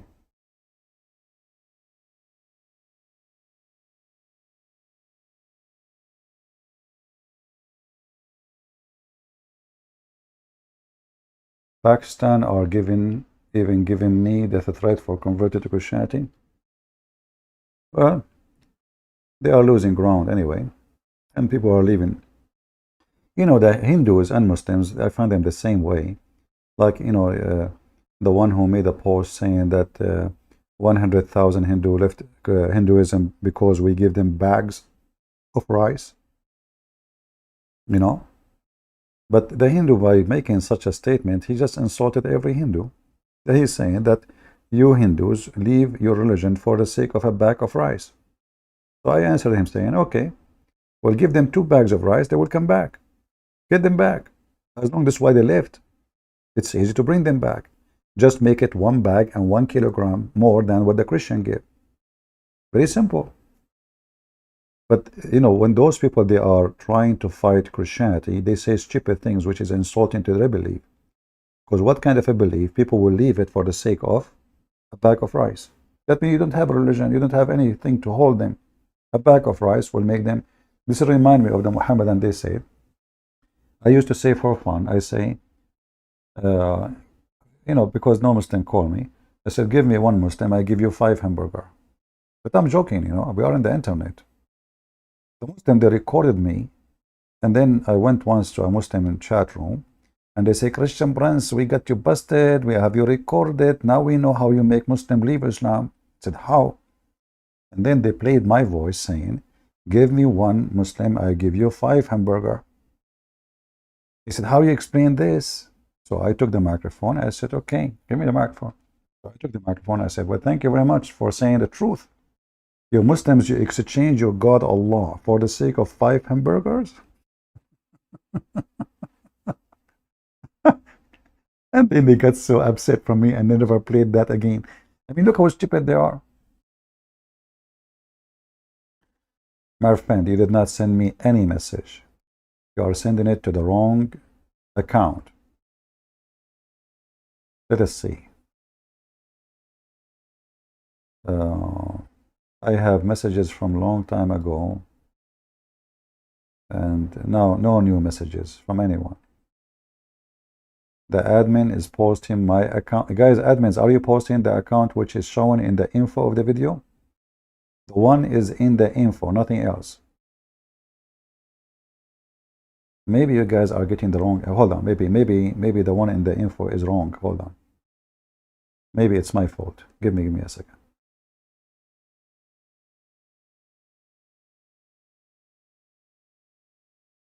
All right. This one should end with B6. B6. Here we go. This is the correct account. Maybe the admin posting, and maybe by mistake I have a wrong. Let us see. Do I have the wrong one in the info? Let me correct it. Oh, yeah, I have wrong one. Sorry, it's my fault.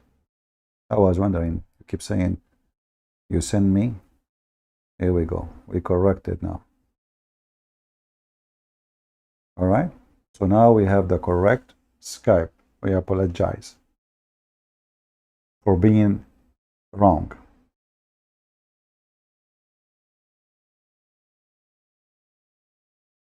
So this is the account you use.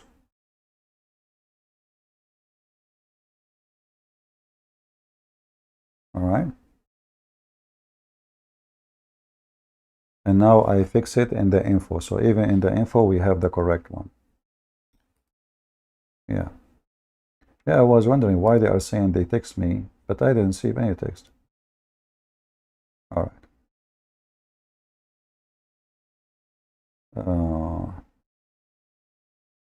All right, somebody from Pakistan saying he appreciate my work. Thank you very much, my brother.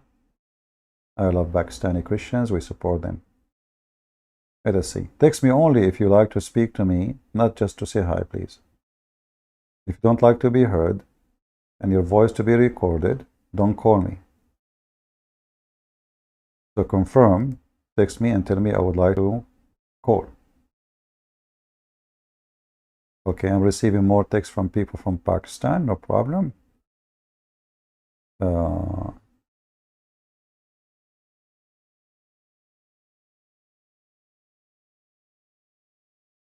Somebody asking, I heard you speaking about the word Azar. the father of Abraham in the Quran, it means foolish, but I can only find that it means helper. Can you help me find?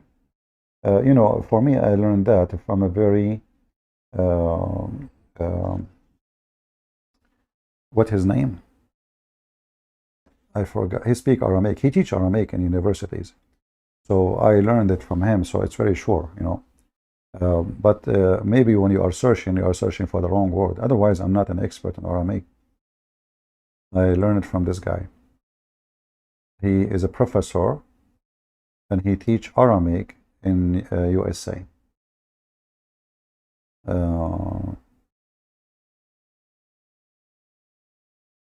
Okay, guys, we said text me in Skype if you are a Christian and you want to talk to me. Not if you have a question. If you want to join and talk. All right? Not if you have a question. If you have a question, just post in the chat. Let us see.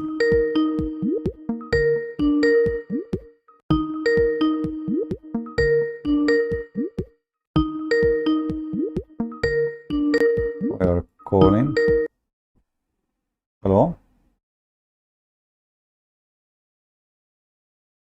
Hello? My friend, can you speak louder? Hardly I can hear you.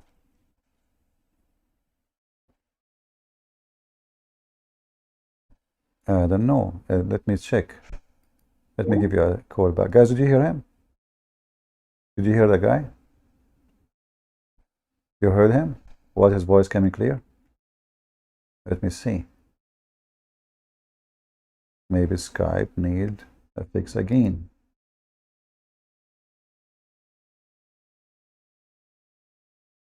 Audio setting. All right, and then the speaker. And okay. So how come I could not hear him? Let me call him back. You did not hear him, right? Yeah, okay, let me see.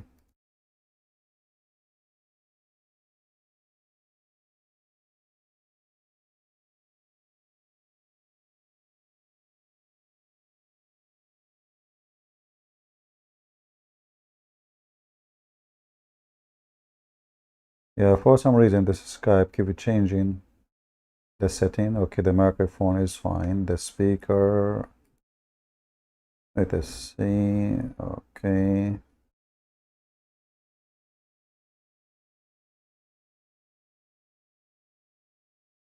Let us see, test audio.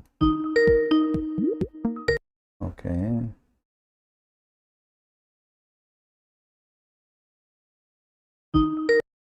Yeah, the audio is working fine. So I will call him one more time.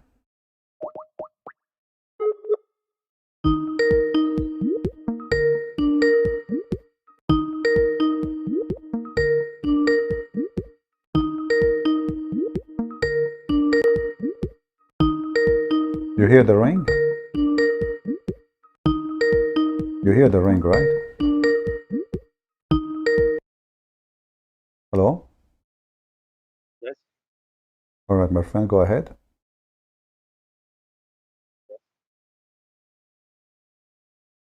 Hello? Your audio is so bad, my friend.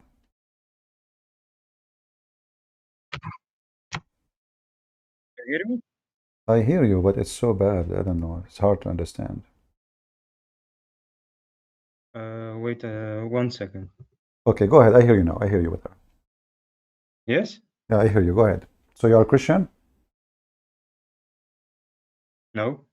You are a Muslim? Okay, what do you want to say to us?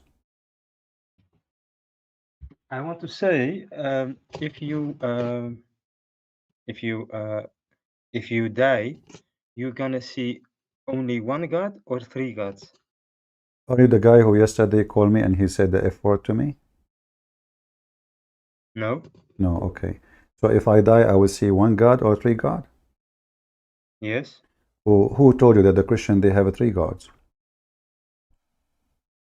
No one told me. So why you are saying I will see three God? Where you get this from? Because you believe in God, Jesus, and Spirit, So your God is not a spirit, right? but Your you God, believe in Holy Spirit. no problem. Your God is not a spirit, correct? But I ask you something. Yeah, well, you as a person, you have a spirit and you have a flesh. Are you 3%, 2%, or 1%? But you answered my question with a I'm question. answering. No, I'm not asking question. I'm making a statement, which is you, even you as a human being, you have a You're gonna flesh. see Jesus, You or have, you're gonna see the Father or the Spirit. I don't understand. Jesus said, "Whoever saw me, me and his disciple says to him, show us the Father." He said, I'm with you all the time. You do not know me. Yeah. Whoever saw me, he saw the Father. So by seeing Jesus, you see the Father. He said clearly, me and the Father is one. Is Muhammad Allah and Muhammad is one? Okay, but can you open John 17:21? Do you believe in John 17? No, but you believe in John 17. Okay, but John 17 is Yeah. no, I'm asking you about John 17. Did you read John 17 or only John 17, 20, 21? No, I read the whole story. Okay, did you find anything in John 17 beside the 21? This is Yes. special. Okay, Also, John 17:3. all right. Can you read for us? Can you open the screen? I will read it for you. All right, go ahead. I will. I'm just opening. I will put the screen.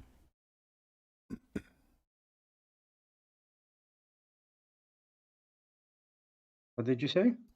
I'm putting it in the screen. So go ahead, read. Here we go. I don't see it. All right, this is John 17.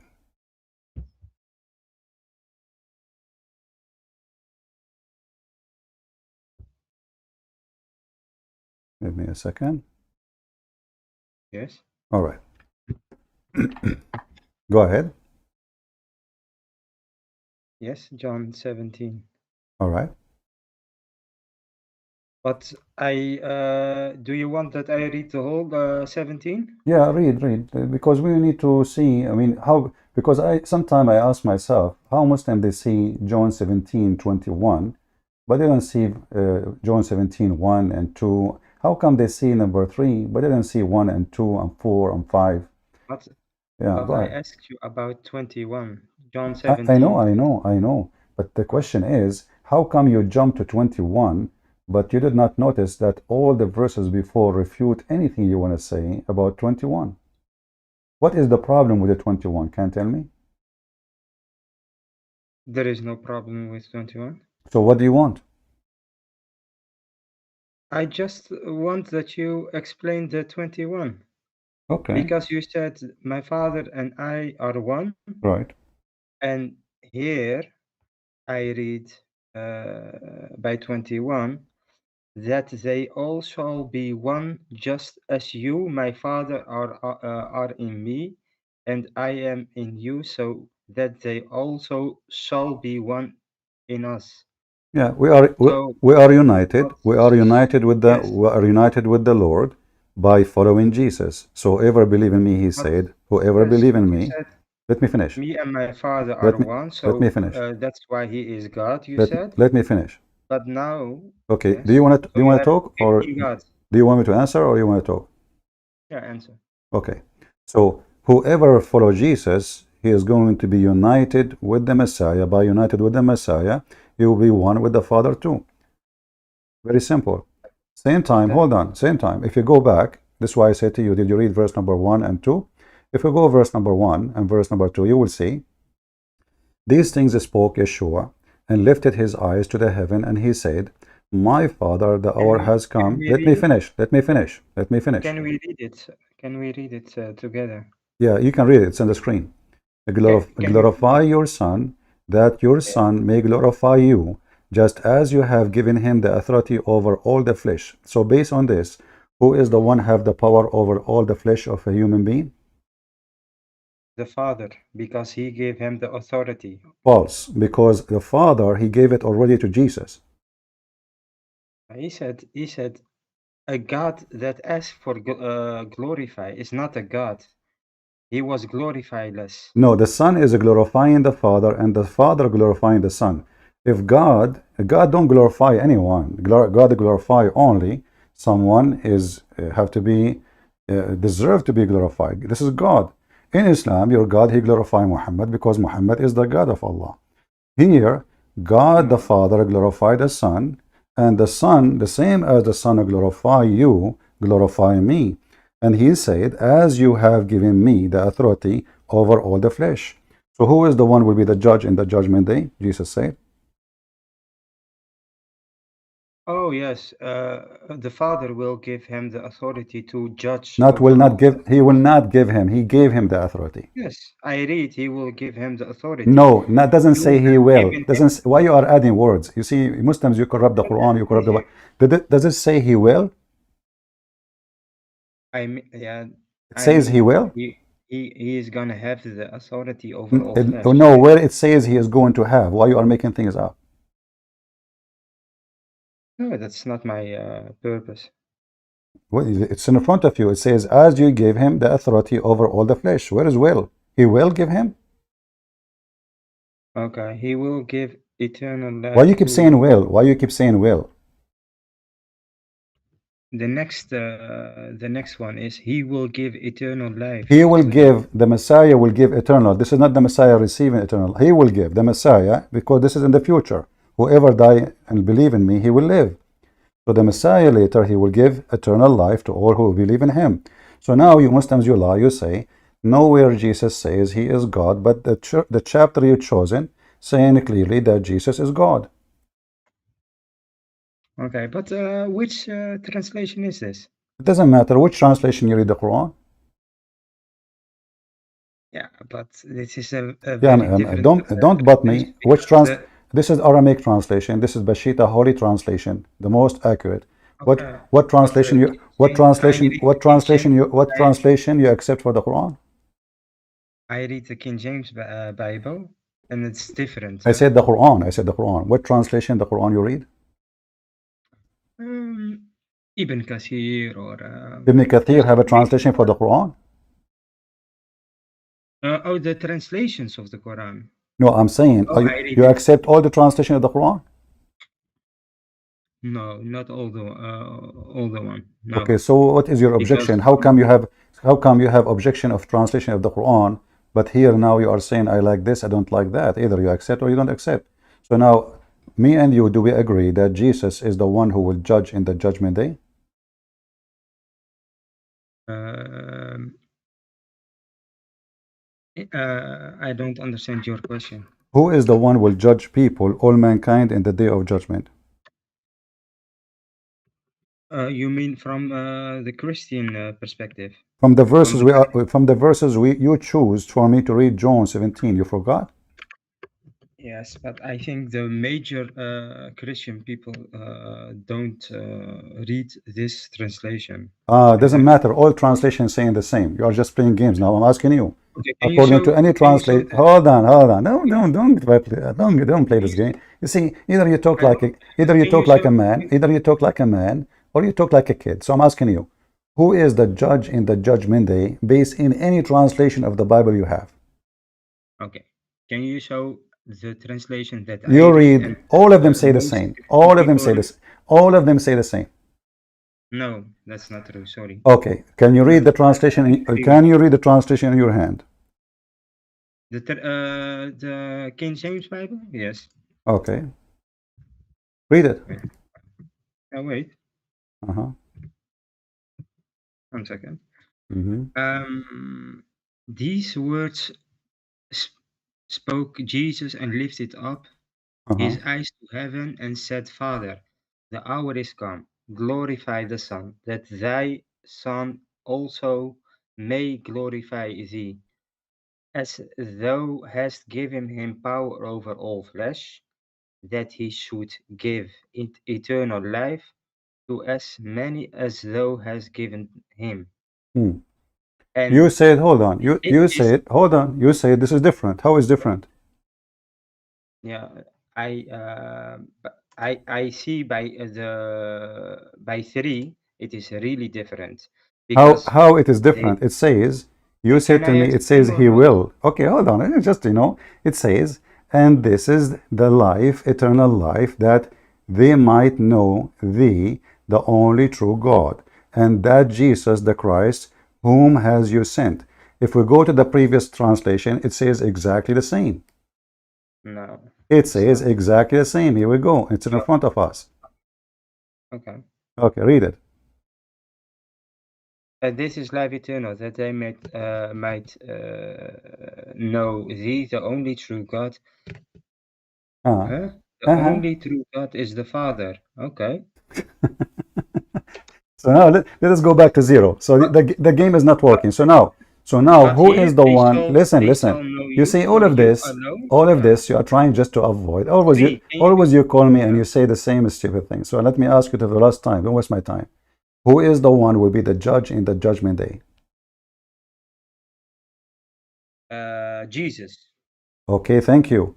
So why you Muslim lie? You say Jesus never claimed to be God. But you don't understand Uh-uh. something. Okay, so the The judge in the judgment day is he Jesus. I don't understand. So you, the The Muslim, Father understand. gave him the authority to judge. Doesn't matter. It's This because is what it's I read. Huh? This is what I read. still. This is Okay, what I okay, listen. uh, Can your God give the authority to Muhammad to be the judge in the judgment day? if he wants, yes. Okay, If but he that wants, mean in order to give him the authority, he have to be a person who knows everything. Nobody can lie to him, correct?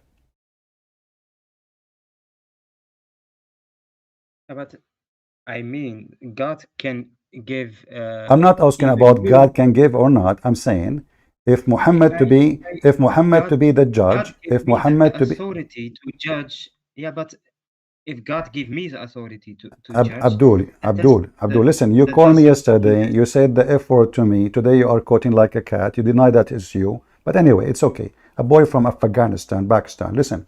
So your God, he is going to give Muhammad the authority to be a judge. How Muhammad will be able to judge between mankind if he do not know the unseen? yes, that is what I mean. If God wants, he will give him the power to see the unseen, Okay, to give him I'm going to power go with you now. to But judge. isn't it your Huh? stupid prophet says that the Messiah is going to be the judge, absolute, just in the judgment day? I am not a scholar, but I don't care if you are a if scholar or not. You are a scholar in the Bible a second ago. Now you just said everybody heard yeah, you in the saying, Bible, I am a scholar. Yeah, everybody heard you saying that yes, Allah can I go give. to No, Christian school. You understand? listen. Yeah. First of all, one of the names of Allah is Al-Adil. Al-Adil.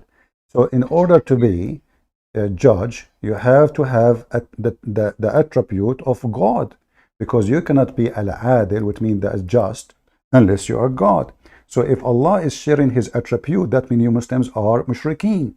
So look at this religion. I, The can you Muslims, be hold on, don't can change, you be just? hold Can on. you be just or not? No, I cannot. Can you be No, you just or cannot. not? Nobody can be just. No human can be Why not? just. The, Okay, why not? So are you can be saying to me human being can be just? of course, All right. but not If there is godly. a singular human being was just in history. Yeah, the judge is just if he does his work good. No, the judge he judged by Just the judge he just knew. He judged by what he knew. So why you Muslim you say yes. only Allah So is he is why just. so Abdul, why you Muslim says Yeah, only Allah is just? yeah. We mean he's the only just in eternal just. You understand? But we have the Not ability just. to be just to people. Look, No, listen. you are not. Okay, It's very normal. Yeah. who is the best judge in Islam? Is it Prophet Muhammad? No, only God. Who? He is the best. Guys, The best is okay, God. so you just said to me a second ago, anyone can be just, a judge, he can be just. Now you are saying, I said to you, who is the best judge in Islam? I said in Islam. You said to me only a God. Yes. So how And Messiah? So how the Messiah they is an absolute judge of justice in Islam then?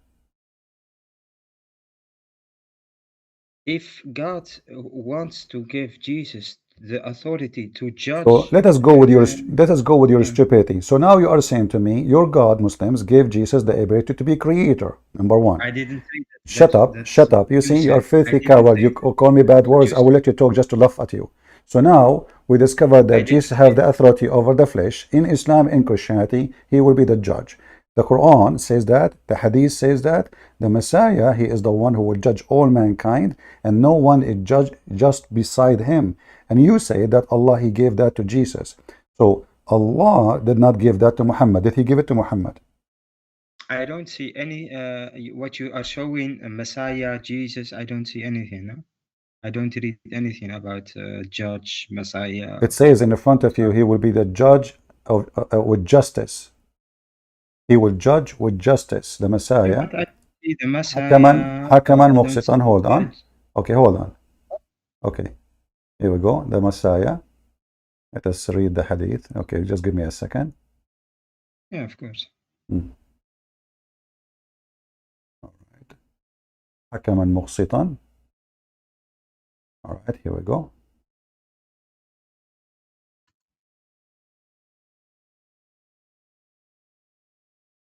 You don't see the just? You don't see justice? Yeah.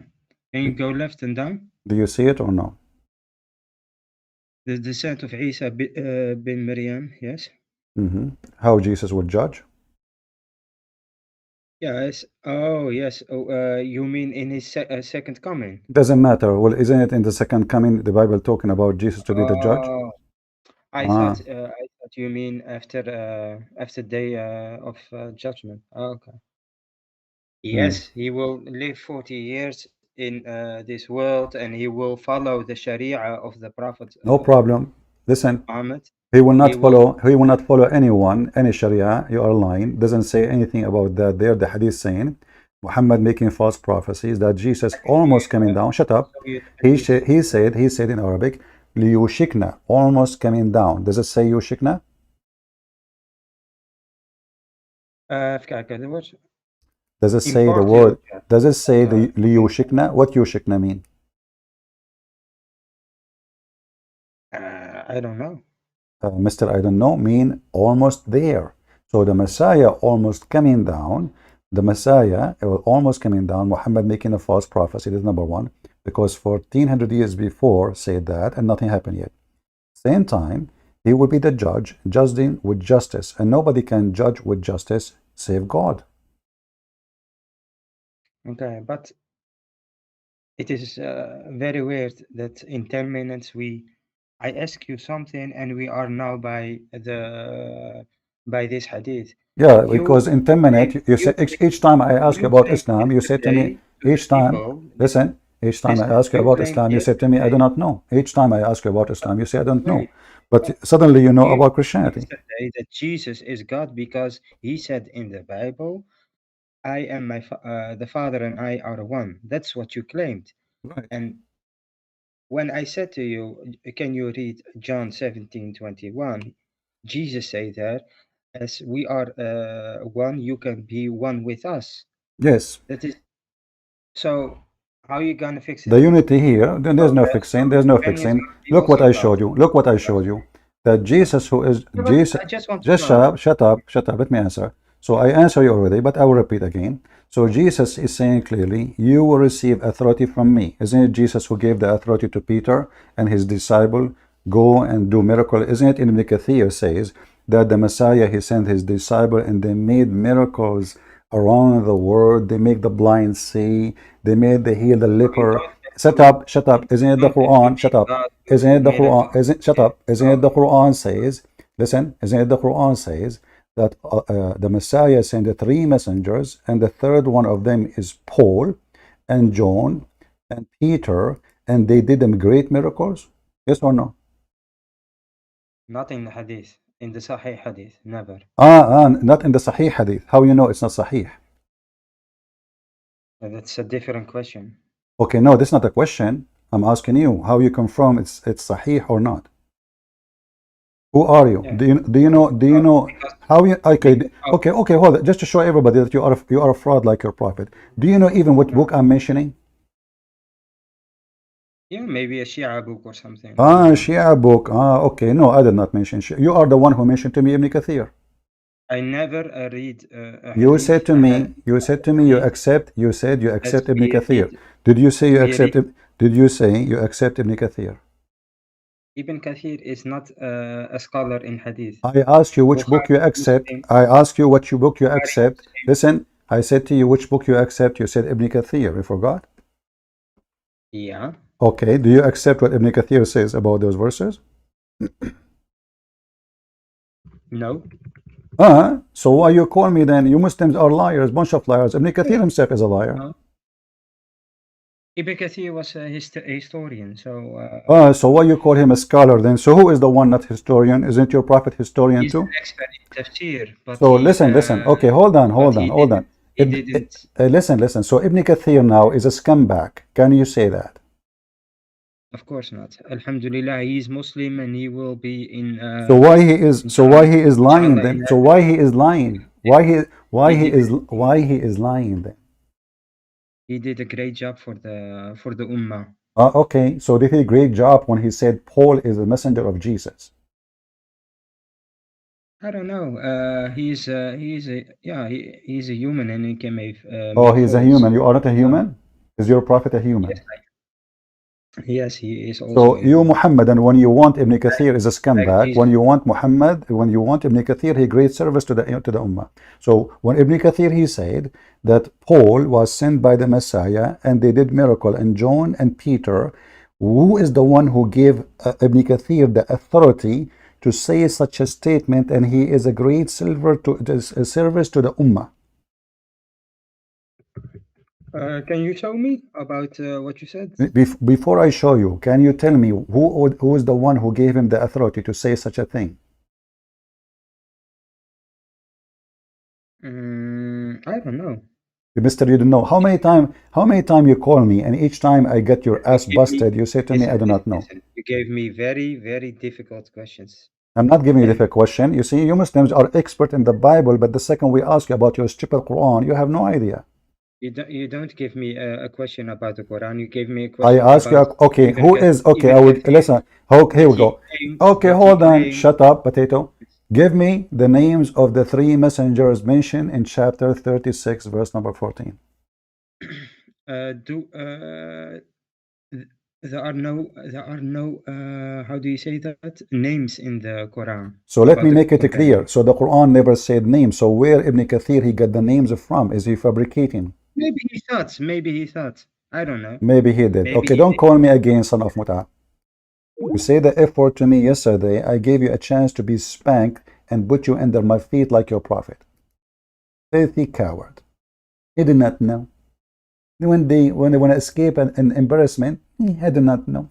Maybe he got it from here. Maybe he bought it from the flea market. I do not know. So Jesus can send messengers and they can perform miracles. Who is the one who gave Jesus the authority to do that? Allah. How a messenger can make you a messenger? How a messenger can make you have miracles? And why the Quran saying we sent? If Allah is not Jesus. And then we find that the one who sent them is Jesus. And this exists in all tafsir. Not only Ibn Kathir, son of Mut'ah. Refutation for you, you know. The second you ask them a question, embarrassing, they say, I do not know. You are giving me difficult question. But he knew about the Bible. He's expert with the Bible. How come Jesus says, so they will be one with you? Because of Jesus. And the Bible have tons of verses about that. That's why we will be in heaven. Whoever believe in me and I will live. What is the promise? The promise is you will be united with the Messiah in heaven. Doesn't mean we will be one person as a person, but we will be, this is why we are called children of God. So the Messiah is an absolute just and justice, and he will judge all mankind. And Muhammad, he confirmed that in the stupid hadith. And then the Muslim, they try to solve it. Well, Allah gave him the permission, but look at this person, his name is Isa.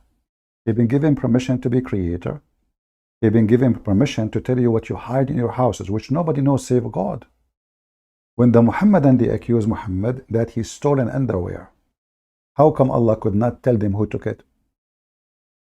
If we go in the Quran, we will find this. The Muhammadan accusing Muhammad is stealing the laundry. He took a red underwear from the laundry, which is a theft, from the booty. What Allah said to them? It's not Muhammad who took it.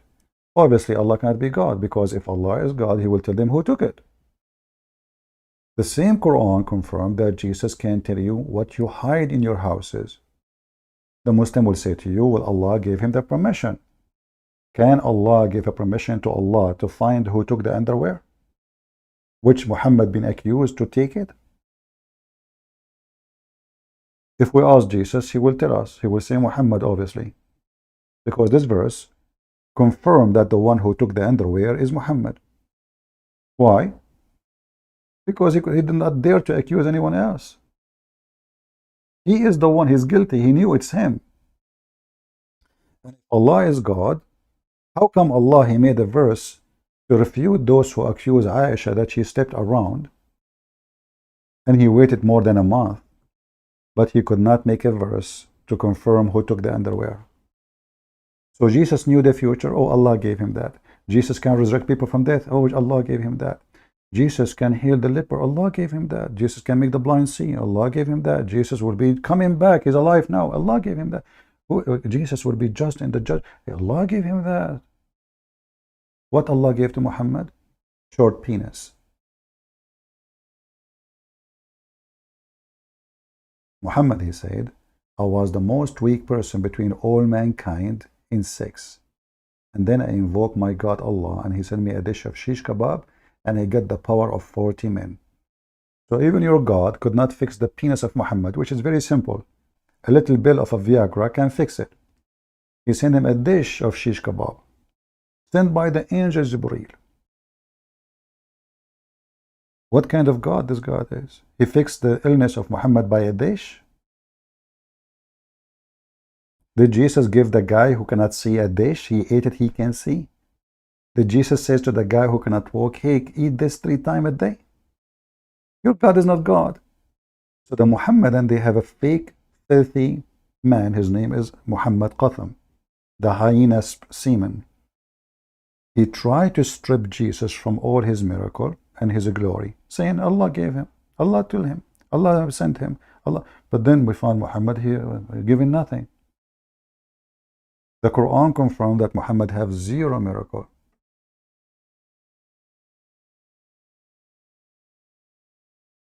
Why Allah want to share the attribute of a creation with the creation?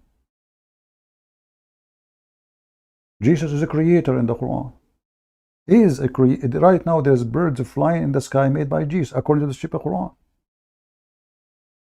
And the Quran says, is the one who create equal to the one who create not? Yes, the Quran says that. The stupid Quran.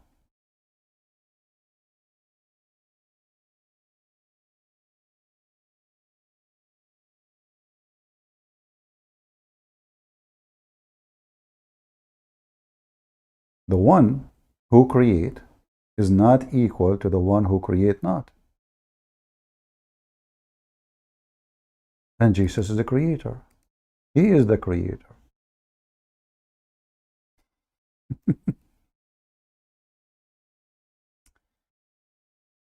And you notice that the sneaky way, by escaping the embarrassment by saying, I do not know. That's it. Change topic. Do you see how easy? I do not know. Okay, who is the ones? Who is the one, the 3 messengers? I didn't know. Move on. The Quran says, أَفَمَنْ يَخْلُقْ كَمَنْ لَا يَخْلُقْ? Is the one who create not, or the one who create is the same as the one who create not? But the Quran made it so clear, the book of Muhammad, the yellow pages, saying clearly that the one who create, and Jesus in the Quran confirmed to be creator, The one who can create, no one is equal to him.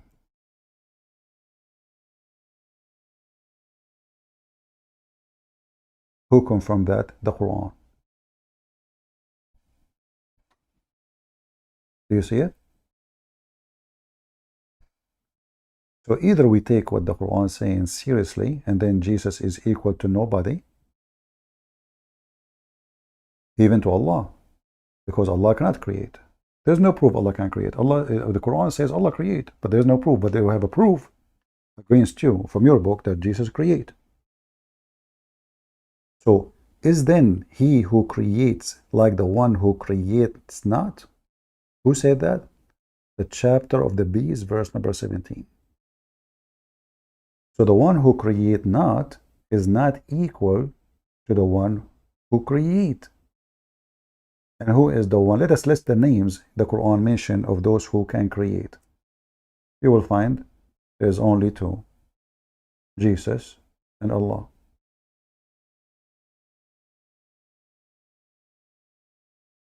Are we following?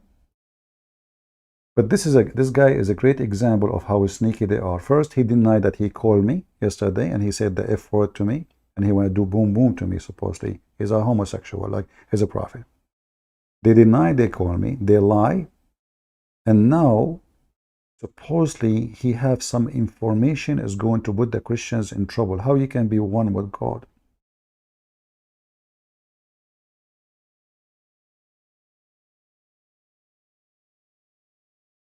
The one who create in the Quran never and will be ever equal to the one who create not. And the Quran is saying the one who don't understand that there are a bunch of donkeys. Chapter 16, verse number 17. And as long we confirm that Jesus is a creator in the Quran, and according to the Muslims, Allah is a creator, so that means Jesus, according to the Quran, is equal to Allah. Because who is the one equal to the one who create? Are you with me, people? Who is the one is equal to the one who create? Nobody except the one who can create.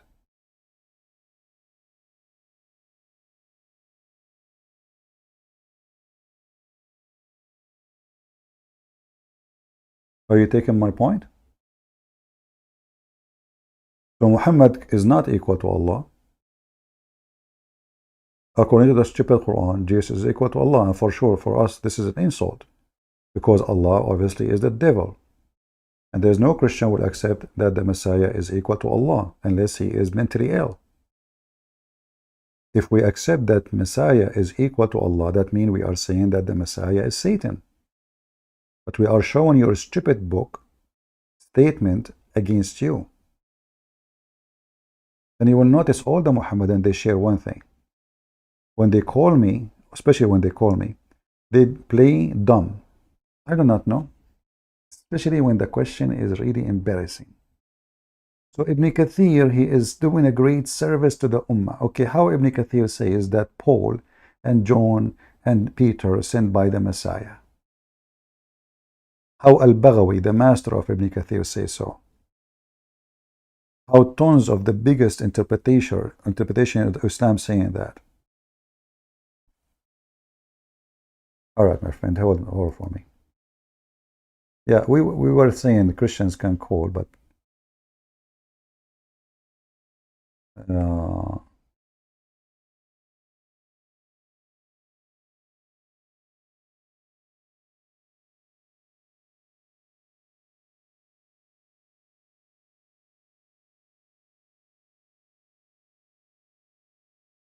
just call me. Okay.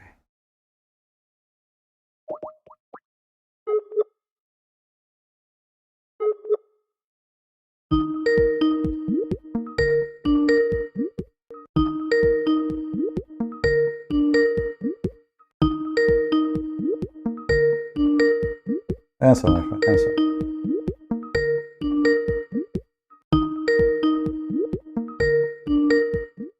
Okay, let us mute the speaker until he answers.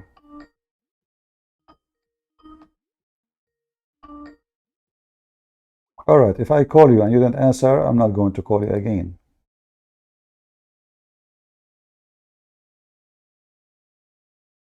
All right.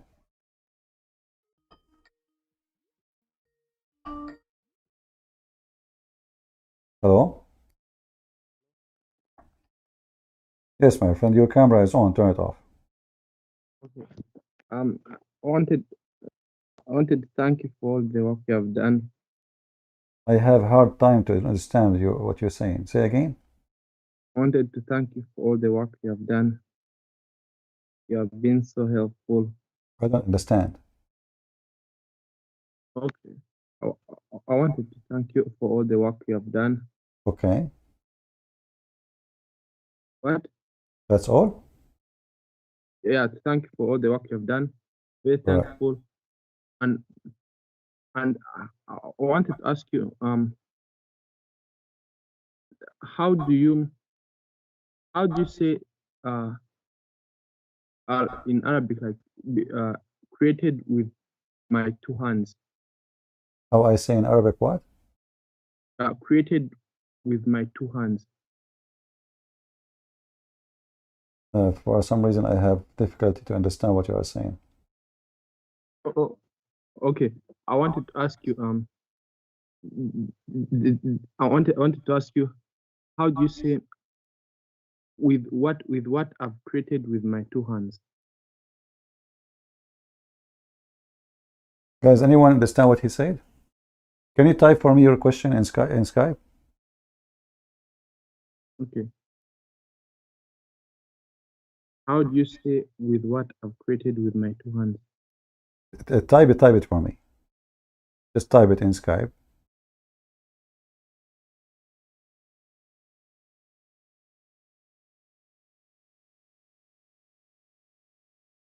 Okay.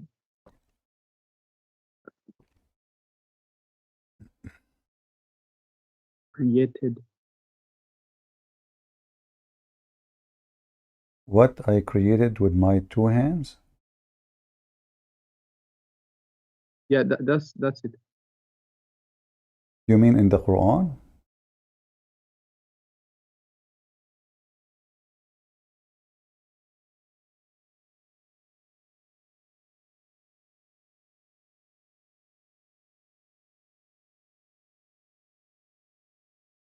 Okay, Christian Prince. Yeah? Christian, I have a sheikh. I have a sheikh who wants to talk. Who wants to talk to you? All He's right, he is from there. He is there? no, he's from Africa. Okay, I mean, he is with you now? Uh, no, not right now, but I have his Skype number. Okay, let him call me anytime. No problem. Anytime I am live on air, he can call me. I would like you to call him. He goes and debates Christians and on the Give road. me his Skype. I will call him right now. And All right? okay. All right, my friend. And you can ask me the question by texting, so I can, understand what you are saying. Sorry, I could not understand really much of your question. All right? Okay. All right. Thank you.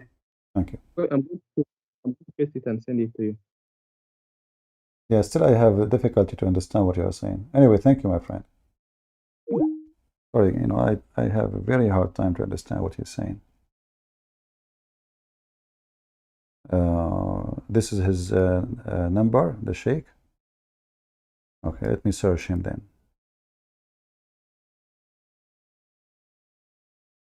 Let us call him right away, this sheikh. But I don't want to stay too much long. Okay, let's see. Okay, looks like we found your sheikh.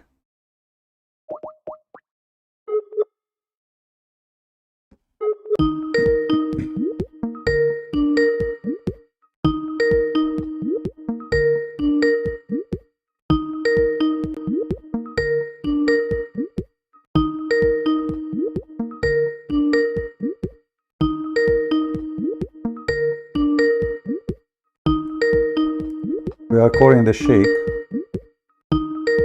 He gave me his account. How to say created him with my two hands? Very easy, you know. خلقتك بيدي. بيدي.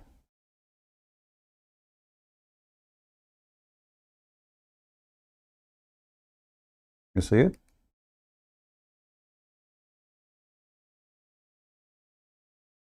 Some translation they say my hands, but the accurate is my two hands. خلقتك بيدي.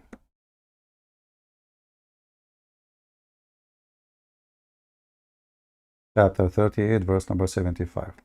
Let us see if there is another caller.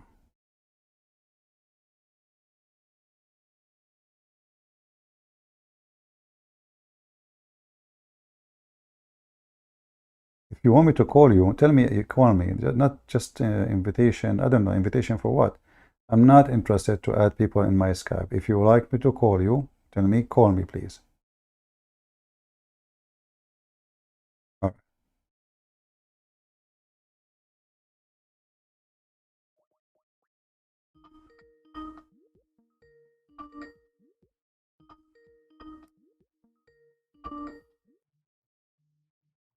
Hello? Hello, Christian Prince. Yes, my friend. You're welcome. How are you? You sound well. So, just wanted to thank you. I tried to call you earlier, but you were busy. I have one problem. All your streams are very addictive. That's the only problem I have.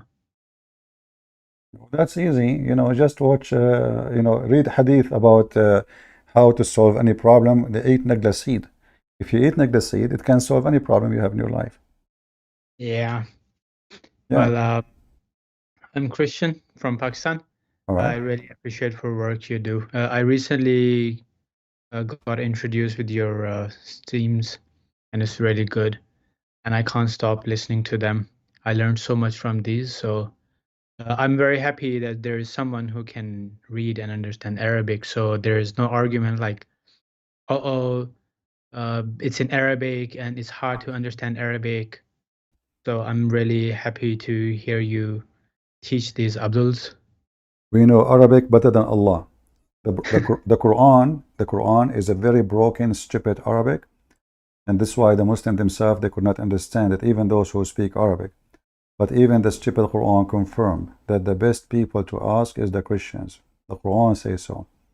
In fact, all the Arab poetry mentioned in Arabia, written the 7 greatest poetry ever, 7 of them written by Arab Christians. 7. Wow. Yeah. Well, And we have a real poetry, not like the stupid Quran. I saw someone, he was so fat, he was lying like a rat, and he gave me, he stole from me my hat. This is not a poetry. This is just somebody trying to make a rap, and this is why verses doesn't even make sense. You know, he is following just the tone, trying to make something, a book, but it's so stupid.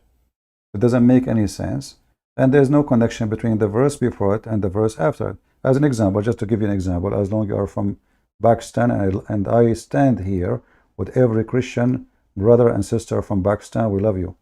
And we are willing to die for you, my friend. thank you so much. Thank you so much.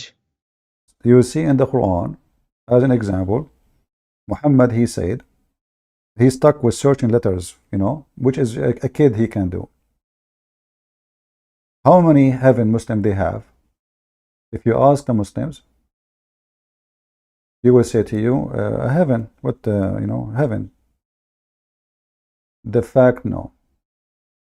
The Muslim believe that each one of them, he will have 2 heaven. But why, how the heaven became 2 heaven? Because simply, Muhammad is trying to make a rab. So the Jannah became Jannatan. Why? Because in a certain point, Muhammad, he have to add the word, the alif an, to make a rab, fit. So the word heaven became Jannatan. The word fountain became 2 fountains. Everything became 2. So Muhammad is just a fool.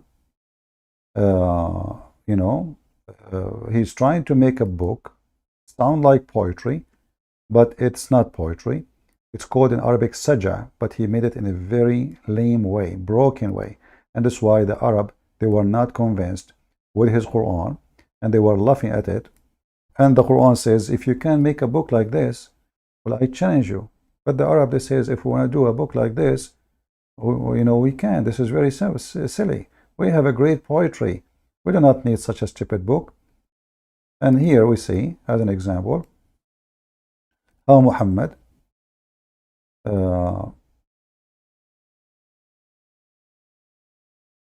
if we search this website for some reason is not working. Here we go. Let us see this one.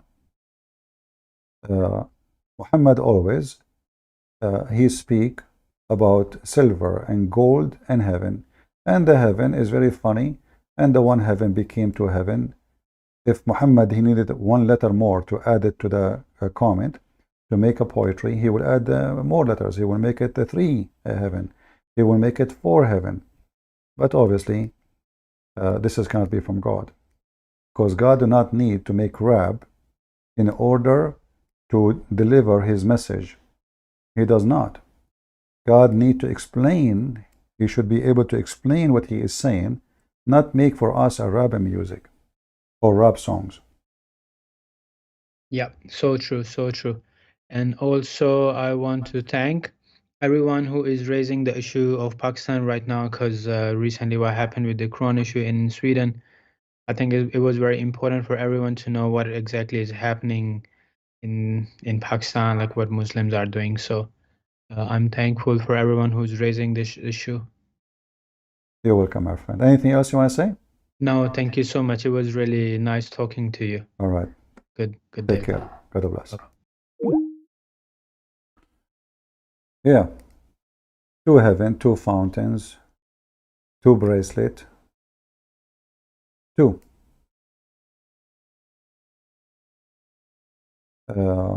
Like actually, if you type this in the Quran search engine, you will find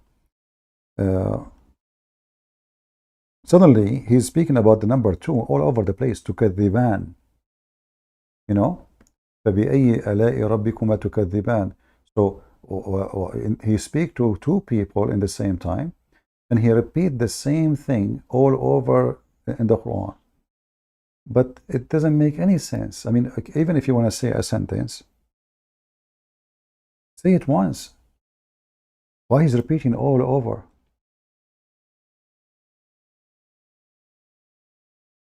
Just to give you an example.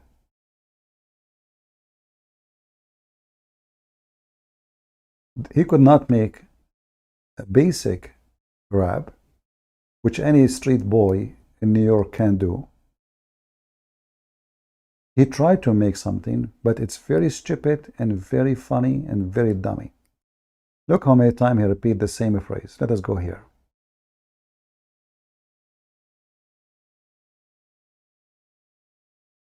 Just the same exact phrase. Look at this. Look at this. What is this?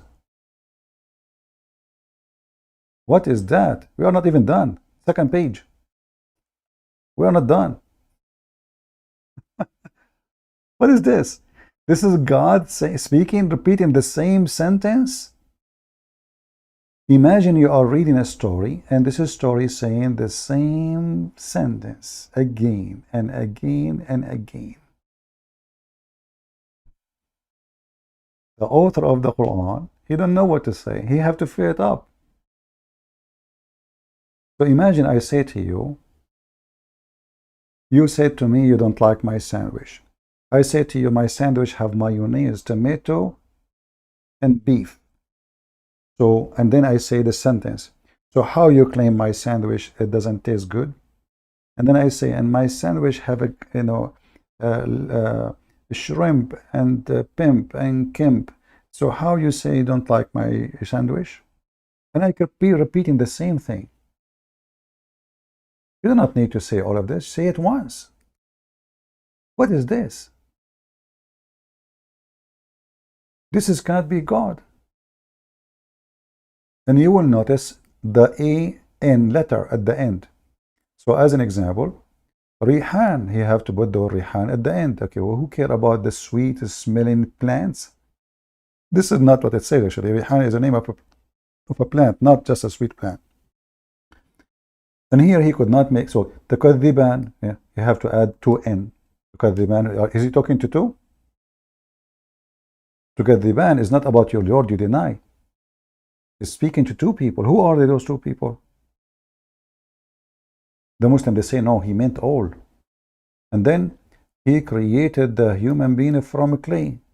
Okay. And he created jinns from a fire, free smoke. Okay. Which of the favor of your Lord? What does this have to do with the favor? So when Allah, he created jinn, he did a favor to us?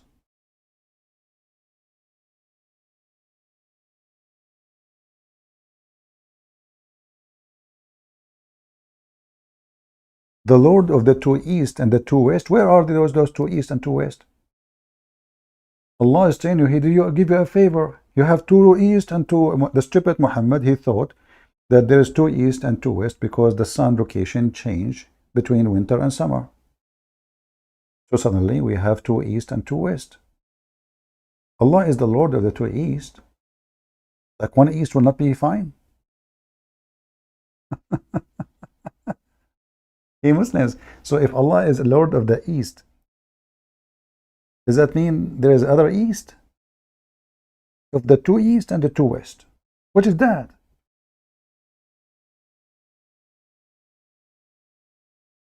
And how you deny the favor of your Lord, huh? He is the Lord of the two east.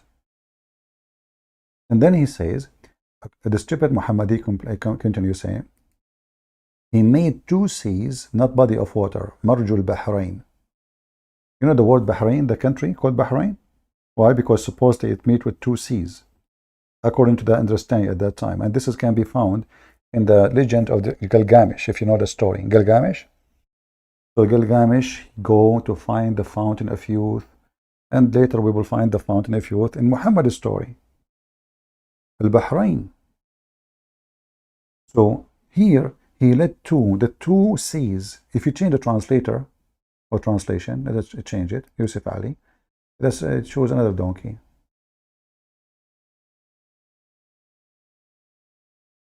Look, the two seas. Do you see? Here we go. It's two seas, not two water. Two seas, which are what are they? They are salty water and sweet water. The stupid Muhammad, he think that salty water and sweet water, they never mix. Totally never mix. You see, the Muslim, they made video says the river going in the ocean, subhanallah. That's not what he's saying. He is saying that between them there is a barzakh. Between them there is a barzakh. Barzakh is a word mean solid rocks between two body of water. So the stupid Muhammad, he thought that the sea water have nothing to do with the sea fresh water. There's two seas. And Allah separated between them so we can drink. They never ever meet. But all of us, we know that this is absolutely false. And if they meet, they will never transgress that barzakh, which means the piece of rock.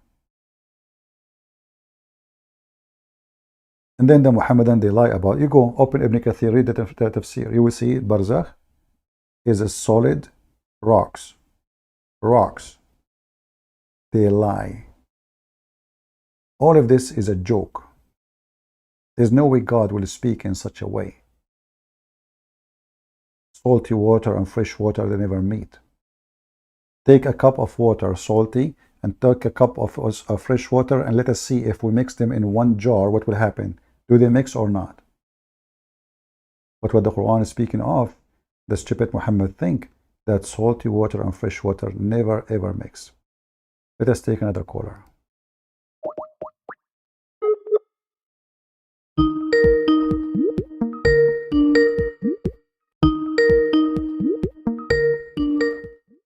I will lower the sound of the speaker until the answer so it doesn't bother you. Hello? Hello, go ahead, you're live. Hello, brother. Thank you. I'm a Christian. All right. I don't want to name, but I can say that I'm from South Africa. So I'm very glad that I got an opportunity to call as a Christian, because many times when you come on live, my time it's maybe 2 a.m., 3 a.m., and then when I watch it at 8 a.m., I'm just like, oh, he thinks that maybe Christians don't want to call. But we Yeah. are here with just different time zones, and yeah. Well, I'm trying to change time so we can have people from around the world to join us, and this is why we are Yeah. doing it in this time now. Yeah, yeah. No, I'm thankful. I was actually not even able to sleep. So when I logged on YouTube, I saw you on live. I was quite happy. So yeah. All right. Well, I'm Um, I'm happy to have you. Do you have anything you want to share? yeah, I've not it's not so recent, but I saw this and it was on my mind because there are many times when you talk about it. I saw there was a protest of Muslims in the UK. They were protesting about bringing Sharia into the UK. Hmm. And I was laughing when I saw that headline. I laughed even more when I saw that they were actually protesting. And I was asking myself, you come from the Middle Eastern countries, of let's say from the Southeast Asian countries, and you come to the land of the kuffar to bring your Sharia that you were running away from. Why are you? And then you come and then you call the people in the land that you are coming on to kuffars. What's not great about your country that you can't do that in the country where Sharia is accepted, it is being done every day. So what is the difference? So Sister, the Muslims, they don't have a single country practice Sharia except Taliban. Not in Pakistan, not in Saudi Arabia, not in Emirat, not in Bahrain, nowhere. So those Abdul, they are just stupid liars, fake. Because mm, if you could not accomplish Sharia law to be practiced in your Islamic majority country, how you can exactly. do it in a country which you are minority? Yeah, And who is exactly. the one stopping you from establishing Sharia law in Pakistan Yeah, or exactly. even in Iran? You go and see go right now and see any video made in Iran about people walking in the street. Nobody wear hijab, nobody want hijab, nobody want to go to pray. Go right now and search for nightlife in Saudi Arabia. Nightclub, disco, parties, everything. So who is the one? When the last time we saw a Muslim country is cutting the hand of a thief? When the last time we saw a Muslim country stoning women to death for adultery? When the last Yeah, time we saw a Muslim country forcing Christian to pay jizya? They cannot practice those things. So Islam does not exist. yeah. Remember, Islam without Sharia is not a religion. Mm, Yeah. mm. And So I they and I are. agree because Go ahead. no, I agree because so I've been listening to you since 2019, and um so this time where I'm working, there was a colleague who I met and he's from Iran. So there was this one time we were talking about it, and he was bashing, when someone is trying to low grade, try to bash the Crusades and whatnot. Mm-hmm. And I was telling him that his perception or his education or the curriculum that they gave him about the Crusade is one-sided. It is not actual history. And then I was also talking to him about the hadiths and what the Quran says about this. And then I also talked about, and I asked him, I was like, isn't Iran following Sharia law? He's like, what's that? I asked him again, I said, you don't know what Sharia law is? He's like, no. And I was shocked because I'm like, he's a practicing Muslim. He's from Iran, but he's Shia. I asked him if he's Shia Muslim because I know that Iran is majority Shia. And he said, yes, I'm Shia Muslim. But the whole thing about Sharia, he didn't know. And it caught me off guard because I didn't want to speak to someone who's ignorant about his religion in a sense like that. Yeah, they are expert in history and expert about the Bible, but the second you ask them about their stupid religion, About their religion, they, yeah. they, they play Yeah. dumb. He knew. You see, the reason he did not say he knew, because he didn't want to open the topic which he cannot refute. The same as the Yeah. guy who called me, if you witness, just 15 minutes ago, he said, I don't know. Each time I ask him a question, and it's an embarrassment, He said, I don't know. This is the way to escape.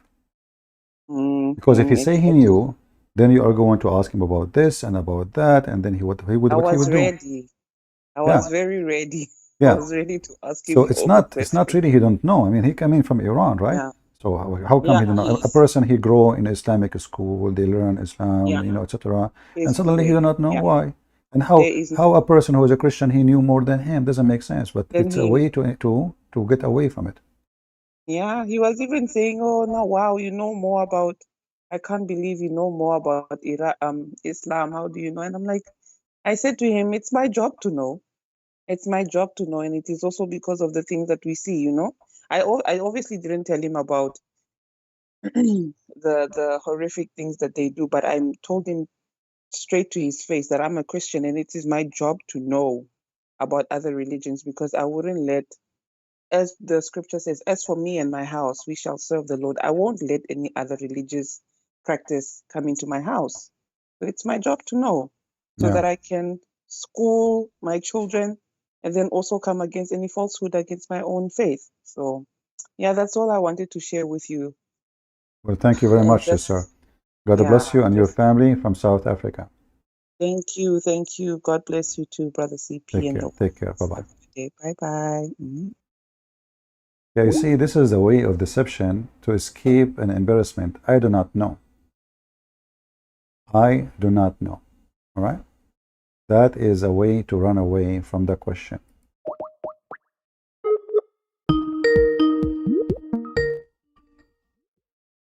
I cannot stay here for long, guys. It's getting late for me. But I will take some calls. Hello? Hey, my friend, you are live on air. You are a Christian? Hey, how you doing, CP? Yes, All obviously. right. What do you want to say to us? I just want to say, just like I've had like many also a problem like your second caller ago that every time you go live, I always want to be there and watch. We're addicted to CP's live streams. Well, I hope it's a good addiction. I hope we are learning something useful, you know? Yes. Not just wasting our time, because wasting our time is not the purpose. Exactly. It's just that like not only have I learned some stuff about Islam that I never knew, Hinduism and stuff like that. You know, it's all about sharing the knowledge. You know, what can you do for you and your own faith, etc. And that I've learned your techniques, although it was not a Muslim, but I had a friend from Africa. She was a Mormon, and so I've learned how you do in your debates and how you talk with other people and show them the truth. I was able to actually like hey, this is a cult, etc. Blah blah blah, and then I was able to get her to leave and follow her parents in the true church. Yeah, always remember one thing: you cannot debate a liar. There's no debate. A liar, he cannot debate him because debate have to be done between two honest people who speak their mind and their belief. A Muslim, he never tell the truth. He lie. This is why you cannot debate a Muslim, but you can get him busted. So in order to do that, you have to, sadly, to trick him to say the truth before you give him the question. Yeah. If you give him the question, he will deny that this is what he believes. You know? So you have to trick him first to say the answer before you, like now what happened today, you know? Bait the trap. So you have to trap him exactly, otherwise they will do anything to avoid the embarrassment. They are demonic. They are demonic. They are possessed by the devil, and the devil is their guideline. Deception is the method to talk and to answer. Not to give an answer, it's just to deceive. Like if you ask a Muslim, if the challenge now, how Allah have legs? All Muslim will call me says Allah have no legs. If Muslims sitting together discussing this, they will say yes, Allah have hands, Allah have foot, Allah have etc. But the second you are making it as a reasoning not to believe in Allah, they deny it. Yeah. Like you said in all debates, anyways, just to escape. It's like they'll throw anyone like their own book or whatever. It's all the da'i for the translation game. Yeah, and the second you show them something embarrassing, they try to find a reason to get out of it. They say it's da'if. It's not accepted, it's rejected, but it's in their book for the last 1400 years. Ibn Shit. Kathir is the most amazing scholar, but at the end, when you show him something he don't like, he says, he's a human. He's a human. He's a human. Exactly. Yeah. Yeah. The Yeah. guy. Yeah, He's the a Pakistan human. guy. I'm glad that he Yeah, is but not a it's. chimpanzee. Yeah. Anyway, my friend, anything else you want to Can I say? ask you some questions before, just to make it quick? All right. Is that like I'm thinking about actually talking to a pastor and see if he actually wants to see if he can invite you to guest speak at our church. Like, should I just have, if he wants to, should I just have him email you on Patreon and see if you would actually be interested in doing that? Where is the location? I live in the Houston area. Like, Okay. there's like, You see, I don't it's a new I used to diverse do city. seminars, and actually last seminar I did, it was in Texas. It was a big church, Nice. but I did not do it no more because now I go live on air. I have 1,000 something people listening. It's a lot easier, cheaper, no need to fly, airplane, cost the church, cost me, you know what I mean? So if they Oh want, yeah, it just if like they want, I I was can saying do a like seminar for them. I can do a seminar for them specifically for the church. If they want, we can make it even close to the church without me going there. yeah, I was saying that it doesn't have to be like in a physical location. I say it can just be totally online, like on Zoom or something. Yeah, we can do that, no problem. I'm just trying to Okay. avoid the cost. I mean, if we want to spend money Yeah, in making a exactly. seminar, they give it to someone poor in the church. He needs some support instead of wasting it in airplane and hotel and yeah. Yeah, All right. it's like it's sorry, I'm trying to make these quick because you know you got other callers waiting. It's like, have you you made a comment like this before on one of your live streams? Is that, have you actually thought about not only just like Muslims but also going, talking about like with Hindus and atheists and stuff like that? Because you've personally inspired that I also kind of want to do what you're doing, but with the You see, I atheists. don't know much about Hinduism, and that make my mission limited to Islam because it's not smart to go and debate people who do not know much about them, So Yeah. because that might make you look like a fool too. So Yeah. I know some basic things about Hinduism, which is make Hinduism so stupid. However, I prefer to focus in Islam because those are the one who claim that they have the true religion, and they are challenging the Christians everywhere. And I will leave speaking about Hinduism for people who they are born in India, they knew exactly what the Hindu believe, etc. Better than me, What I do is just Okay. basic. Yeah. Last thing is just like I don't know if you actually will be interested in this because I see like a lot of people in the comments, they're from different countries, and some people are like, because I remember one time, long time ago, you talked to someone, a guy from Sweden who threw like he heard his dad threw acid in his sister's face. Yeah, You remember that? yeah. Is this like, because there are some people in the chat volunteering to actually talk with them. Had you ever thought about actually, they have to show that they're trustworthy, they're not just fake, because that'll be stupid. But have you actually thought about actually getting some sort of like network together for any people Yeah, living in but different countries? It's like, the problem, this is internet, and I cannot recommend anyone to anyone because how you trust people, it's internet. Muslims are following the demon, and they can pretend to be Christians, and they can even insult Muhammad in order to get into your pocket, So we trust nobody, and I cannot recommend anyone. Yeah. all right, I'm sorry about that, but well, thank you for calling, CP. I really also will keep on joining and keep on spreading the message. Once I go to the Philippines on a mission trip, I'll definitely talk about them once I guest speaking at a church. I did I'll bring up. seminars in the Philippines. I spoke in the front of at that time it was Senator Catayano. He was the foreign minister of the Philippines. Nice. I spoke in the front of congressmen. I met the founder of the Constitution of the Philippines. I met the vice senator president. I met even the president's spokesman. Yeah, I have a lot of activities in the Philippines, and I have a connection with very, very powerful leaders in the Philippines.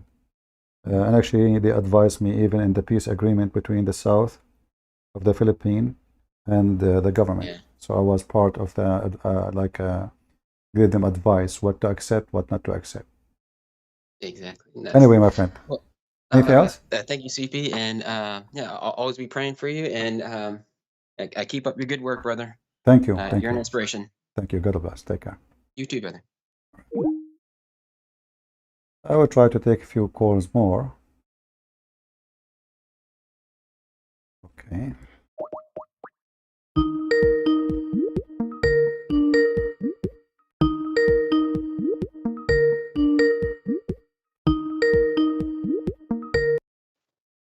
Hello. Hello. Hi, brother. This is also a Christian from Pakistan. I'm currently not in Pakistan, but I'm in Canada. Just wanted to say hello, and I have one thing to say. All right. Brother, I feel that lots of Iranian people, even Afghani also, when they are coming into Canada or America, not only they leave Islam, but also they, if even though if they are not leaving Islam, they the way they are living their life here, it's very, very open. Most of them people, most of these ladies and females are large number of ladies, they are divorced. And not only in here, but I also observed in Pakistan that they are taking divorce from their husband a lot.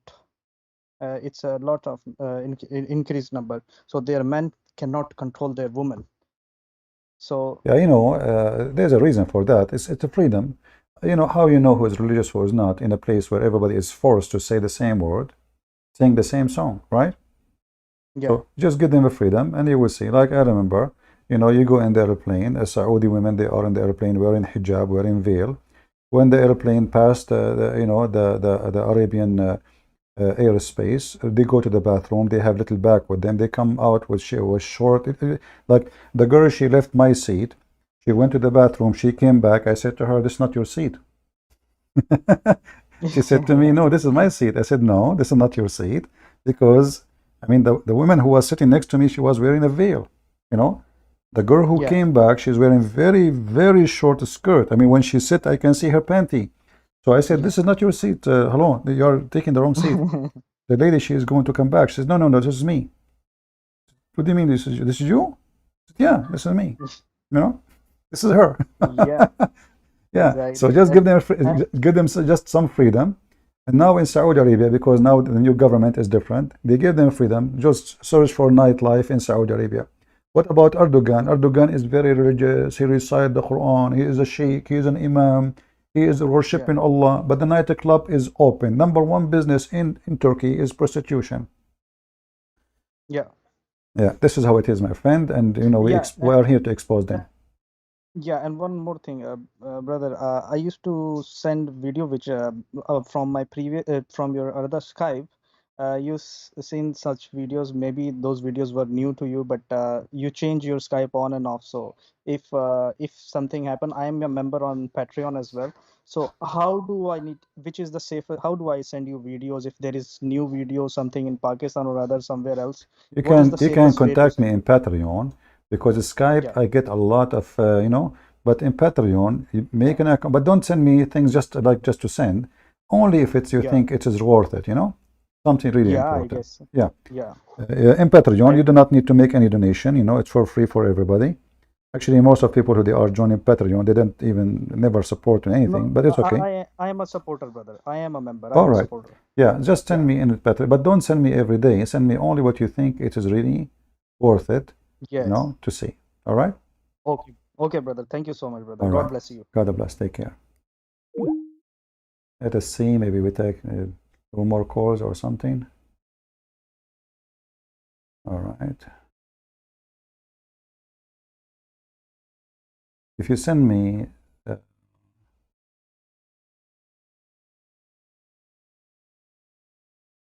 okay. A Muslim friend think I'm nothing but liar. Okay, let him call me. You do not need to say I'm a liar. You need to prove it. So let us see this person here. If I want to use in my browser.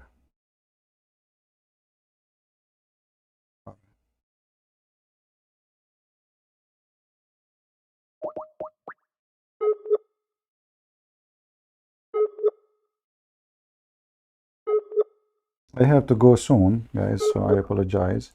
I will take maybe a 1 call, 2 calls.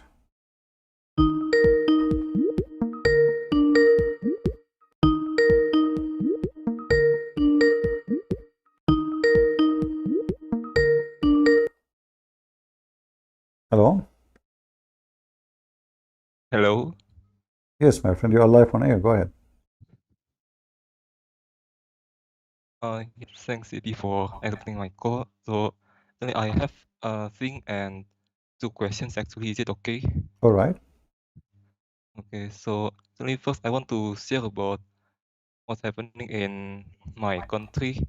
So actually in my country we have terms conservative and liberal or moderate Muslims. And for me, and you know Which those country? terms Which country is yours? Indonesia. Okay.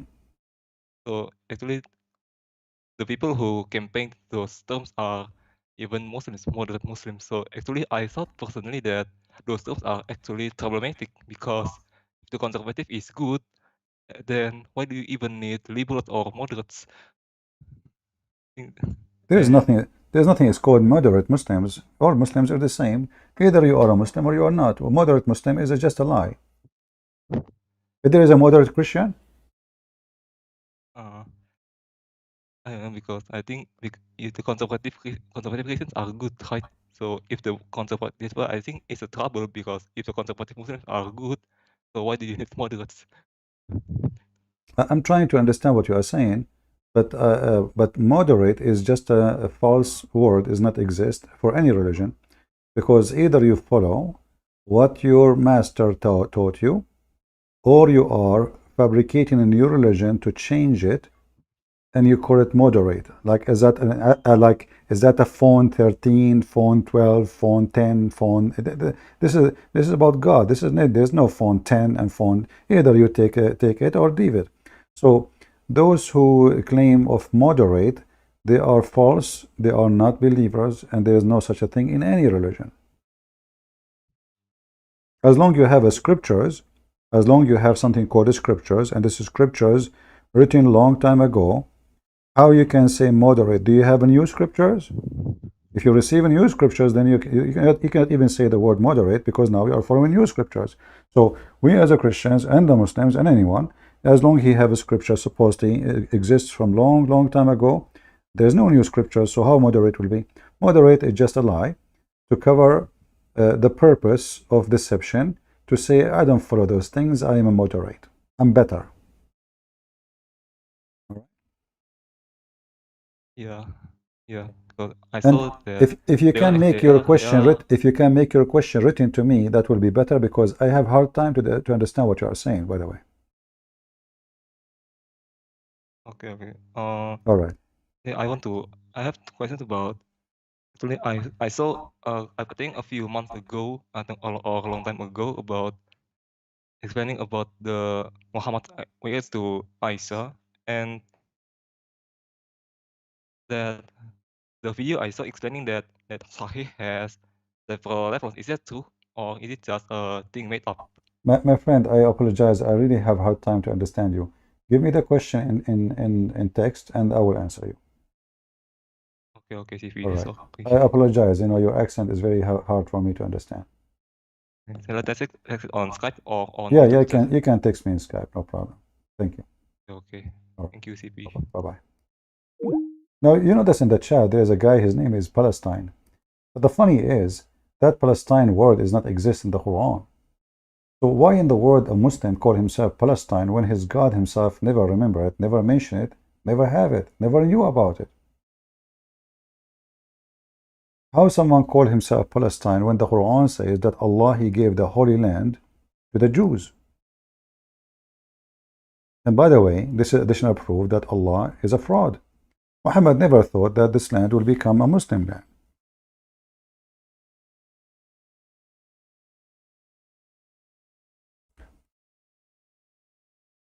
The word Palestine never exists in the Quran, not even single one time. There's no kingdom called Palestine in Islam. Not a single king mentioned of something called Palestine. In the same time, the Quran called it as the Holy Land, which is a promise to the Jews in chapter 5, verse number 21. I remember I was doing a seminar, and it was in a city called Cagayan de Oro. And the Abdul, he stood up and he says, but I heard that you support the Zionism. You support the Zionism. How you can support the Zionism? They are killing the Palestinian. So I said to him, so you are not supporting Zionism? He said, no, I thought I don't support Zionism. I said, so why your God supports Zionism?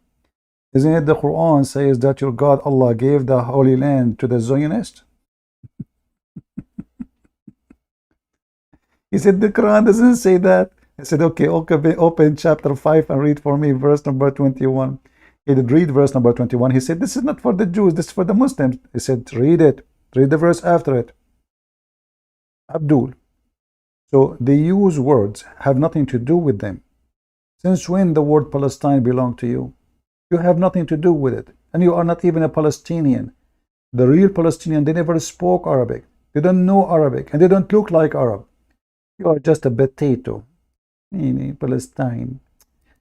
Palestine, brother, Palestine. Just fake people, you know, just fake. So go change your name. I told you many times, don't use this name.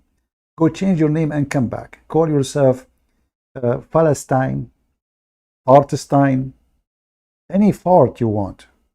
Because your name is nothing but farting at yourself and your religion. Shouldn't you ask yourself, how come your prophet never heard of this name before? Mr. Fartestein? Fartstein? What kind of God? Don't Allah knew that this land will be a problem? Why he gave it to the Jews?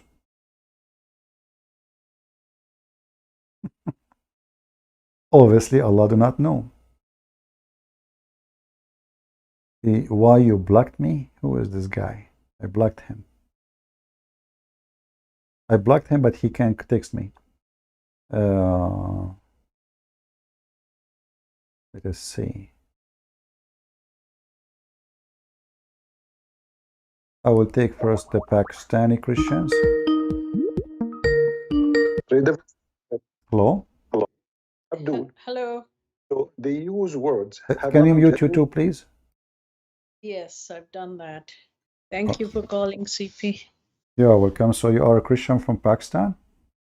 Yes, but I'm in Canada. I've been in Canada for a long time now. Why in the world you will leave the beautiful, peaceful Pakistan and you go to Canada? What's wrong with you?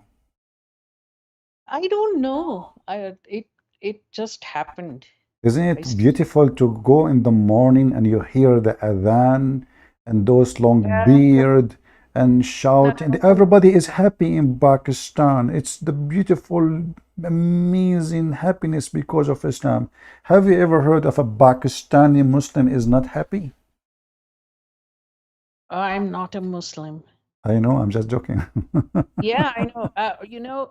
Back in Pakistan, our home, you could hear like 9 mosques. They blast things out on the loudspeaker night or day. Yeah, in every corner there is a mosque around the house. Oh, yeah. So we could hear at least 9 different mosques. Yeah. And all the stories. I even heard a long time ago, they were doing a Friday khutbah, and he just told the whole Christmas story, but it was Muhammad was the thing. It was hilarious. But anyways, I used the name The Old One on YouTube, so you might have seen my comments. You call it what? The Old One. The old one. Yeah. I will never use such a name. I'm the young one here. All right. Well, you stay young. All right. I wanted to thank you for all the work you do. I've been following you and listening to you pretty much every day for, I think, more than 8 years now. 8 years? Yeah. I wasn't born 8 years ago. What are you talking about? I'm very young. I just told you. Why you are mentioning years when I'm talking about I'm being young? What's wrong with people? You spoke from the cradle, CP. I know. Right away, when my mom she gave birth to me, they said to me, I said like, what? Everybody say wa. I was saying da'if hadith, you know. Yes. All right. Well, anything else, sister, you want to say? No, it's just about how things are getting worse. My whole family is in Pakistan. So the way things have been going there, it's just horrible. It started back in the 80s when they started going nuts. And No, this is the then, Saudi money. The Saudi money yeah, brought all terrorism to the world. You know, they start investing money, sending yeah, the Saudi men to teach terrorism like Osama bin Laden and all the garbage. I know that. Yeah, this And is the all garbage of the Arab. This is the garbage of the Arab right, brought to right. Asia, to Pakistan, to all those countries. And especially after 9/11, they accelerated and it's never stopped. They've just been going downhill ever since. They are going down, don't worry, as you see. Yeah, I know. All right. And so now, I mean, like now it's this latest news about the incident, about the church burnings and the homes being burned, and Christian families are just, I think they've burned more than 450 homes, and also kidnapped women and children from, sorry, young girls and women from those homes. They've taken them. And so, And they are still kidnapped until now? oh yes. I mean the kidnapping of young Christian girls like under 16 or something. It happens pretty much on a daily basis. Yeah, I know. They are filthy. They will target the weak ones. We know that. Yeah. Yeah. And so this current That's why thing that you have to guard your children. Don't let them go alone anywhere. yeah.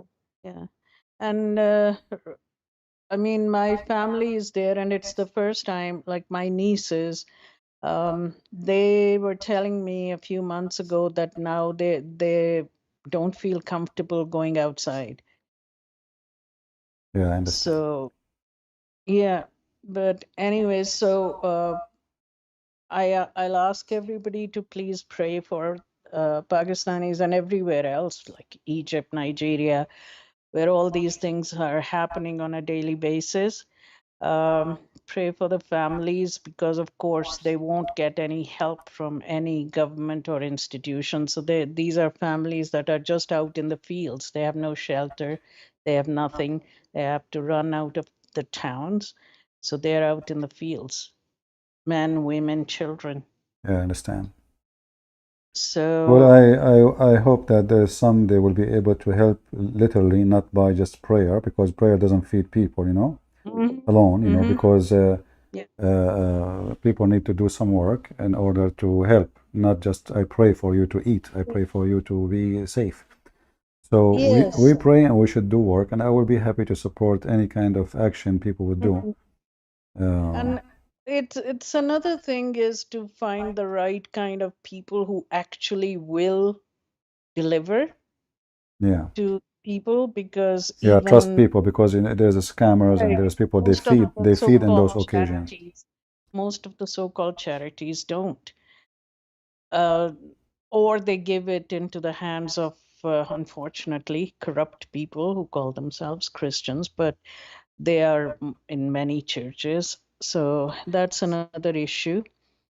Um, the other thing is that people here in the West, I'd like to ask them to, contact their elected representatives who, and just ask them, if they want to bring people or refugees or anybody, then get the Christians out from where they are persecuted. I suggest that if I am a Pakistani person, to create an organization, you know, it's like a kind of not a company, an organization for human right for Pakistan, and that make you able to have a voice as a name, as an organization, not an individual. And then you ask people to join from everywhere, including Canada or USA, from Pakistan, and then other Christians will join and help. So when an occasion happen, something happen, you have the authority more to present an organization and population of the people of Pakistan in Canada or in America. So you can speak to official, in the same time you can receive support. Not, divided we are not strong, united we are stronger, right? Yeah. So I advise the elders of Pakistan, the Christian community, to do such a thing so they can be more, let us say, able to accomplish help. Yes, All right. I think there are very few people doing that. Well, I the very know few you. are better than the many who don't. So Yeah, let us yeah. not to complain. I like to stay positive. Don't complain. If they don't work, you do work. I know you. I know you have to go. I mean, this is a long topic, and we can have a long discussion. But I'd like to end on a more positive note, that the number of ex-Muslims in Pakistan is increasing, and a lot of them are becoming Christians. Of course, they cannot say that publicly, and I Wonderful. think those are the things that are making the Abduls back there so mad, and they're just they're just hitting out. There was somebody yesterday on Osama Dakdok's channel and Adam Seeker's English channel. They talked about the situation in Pakistan, and then they had a guest. He's called ex-Muslim Hafiz Qari Muhammad, and he's a Hafiz and a Qari, and he actually came as a Dawa trainer first to Spain, and then he went to Germany. And he was planting mosques, and he was trained in how to take over the West. So part of the training and stuff was how to, get the girls and the women and have babies with them, or Yeah. and so uh, he then in 2010 he met Jesus, and he became a Christian after that. And so now they are after him, and recently they started putting his posters and things, and even though his family is in Pakistan, they are Muslims. They killed his sister, beat up his dad, and shot his brothers, and now they're telling the government to get him back, because first he's an ex-Muslim, second he became a Christian, and he's doing a lot of mission work now. So they are asking the Pakistani government to put pressure on the German government and get him back to Pakistan so they can just end him. So these are things happening, but God is moving in Pakistan. I mean, and is doing a great work there. And I'd just also like to remind people that August 22nd is International Murtad Day, Apostasy Day. okay. So, What yeah, what day? What day? August 22nd. Oh, okay. I think it's the third year, I think, that they're All right. just want to send my greetings to all the ex-Muslims. All And right. thank you again for taking my call, You're CP. welcome. You're welcome. Take care. I'll, yeah. Okay, thank you. God Bye. bless. Bye bye bye. All right, guys. I really apologize. I wish I can take, but it's getting really late, for me. Maybe next time we go live, we can take those who we could not take them. All right. Just remind me next time, and I will be happy to talk to you. With this, I hope today we learned something good, for us. We learned how the Muslims, they lie in order to support their cult. We learned how the Muslims, they do anything to deny their knowledge. in order to avoid a question which is embarrassment to them. Muslims are not believers. They don't. A believer, he do not need to lie to defend his belief. The one who do lie to defend his belief is somebody he don't believe. As simple as that. You understand what I'm saying? A believer, he will not lie. Like the Muslim, he says to me something about Jesus. I don't need to lie, and I will never lie to explain Jesus to him. You lie only when you are a disbeliever. And this is exactly the scenario for the Muhammadan. They don't believe.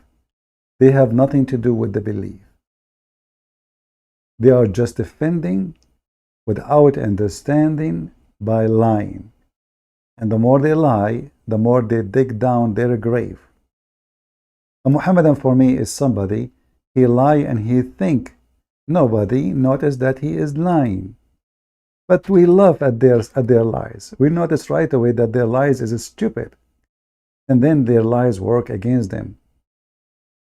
Their lies never work for them. Like this Adnan Rashid from Pakistan, who he said the Quran correcting the Bible, when his stupid Quran saying the Quran confirming the Bible. So the Quran says the Quran confirming the Bible. Adnan Rashid from Pakistan says the Quran correct the Bible. And then we read the Quran, we find the stupid Muhammad claiming that Pharaoh is the name of a man, and his wife, her name is Asiya, which is absolutely fake, far talk. And Asiya have nothing, never exist. And the wife of Pharaoh is not an Arab, as Muhammad claimed. She is the daughter of Hazim, when the history says that the wife of the Pharaoh, Ramses II, she was a daughter of a king, Egyptian king. She's a royal family. She's not an Arabian. Yet Muhammad is going to have sex with her. This is why we laugh at the farting prophet, peace be upon him. When he talk, he fart. When he pray, he fart. When he go to Allah, he fart. However, Allah don't accept the prayer of Muslims due to the farting. And that make Islam more hilarious. The only religion who God don't accept your prayer to him, your prayer is not accepted at all because of your fart, is Islam. So with the farting Muhammad, I leave you in peace of Prophet, peace be upon him, Muslims. And with those who believe in the Messiah, remember, whoever believe in me and I will live. So those who got killed, those who got discriminated, those who they are insulted, they are being blessed. It's a blessing for you. It's a curse for them. It's a blessing for you, and justice will come to them sooner or later. And I say to Pakistan, I say to India, I say to any country who discriminate Christians, Christ is coming to town, and justice will be done. And when the Messiah come in his second coming, you will pay heavily. Thank you all, and see you soon again. Take care.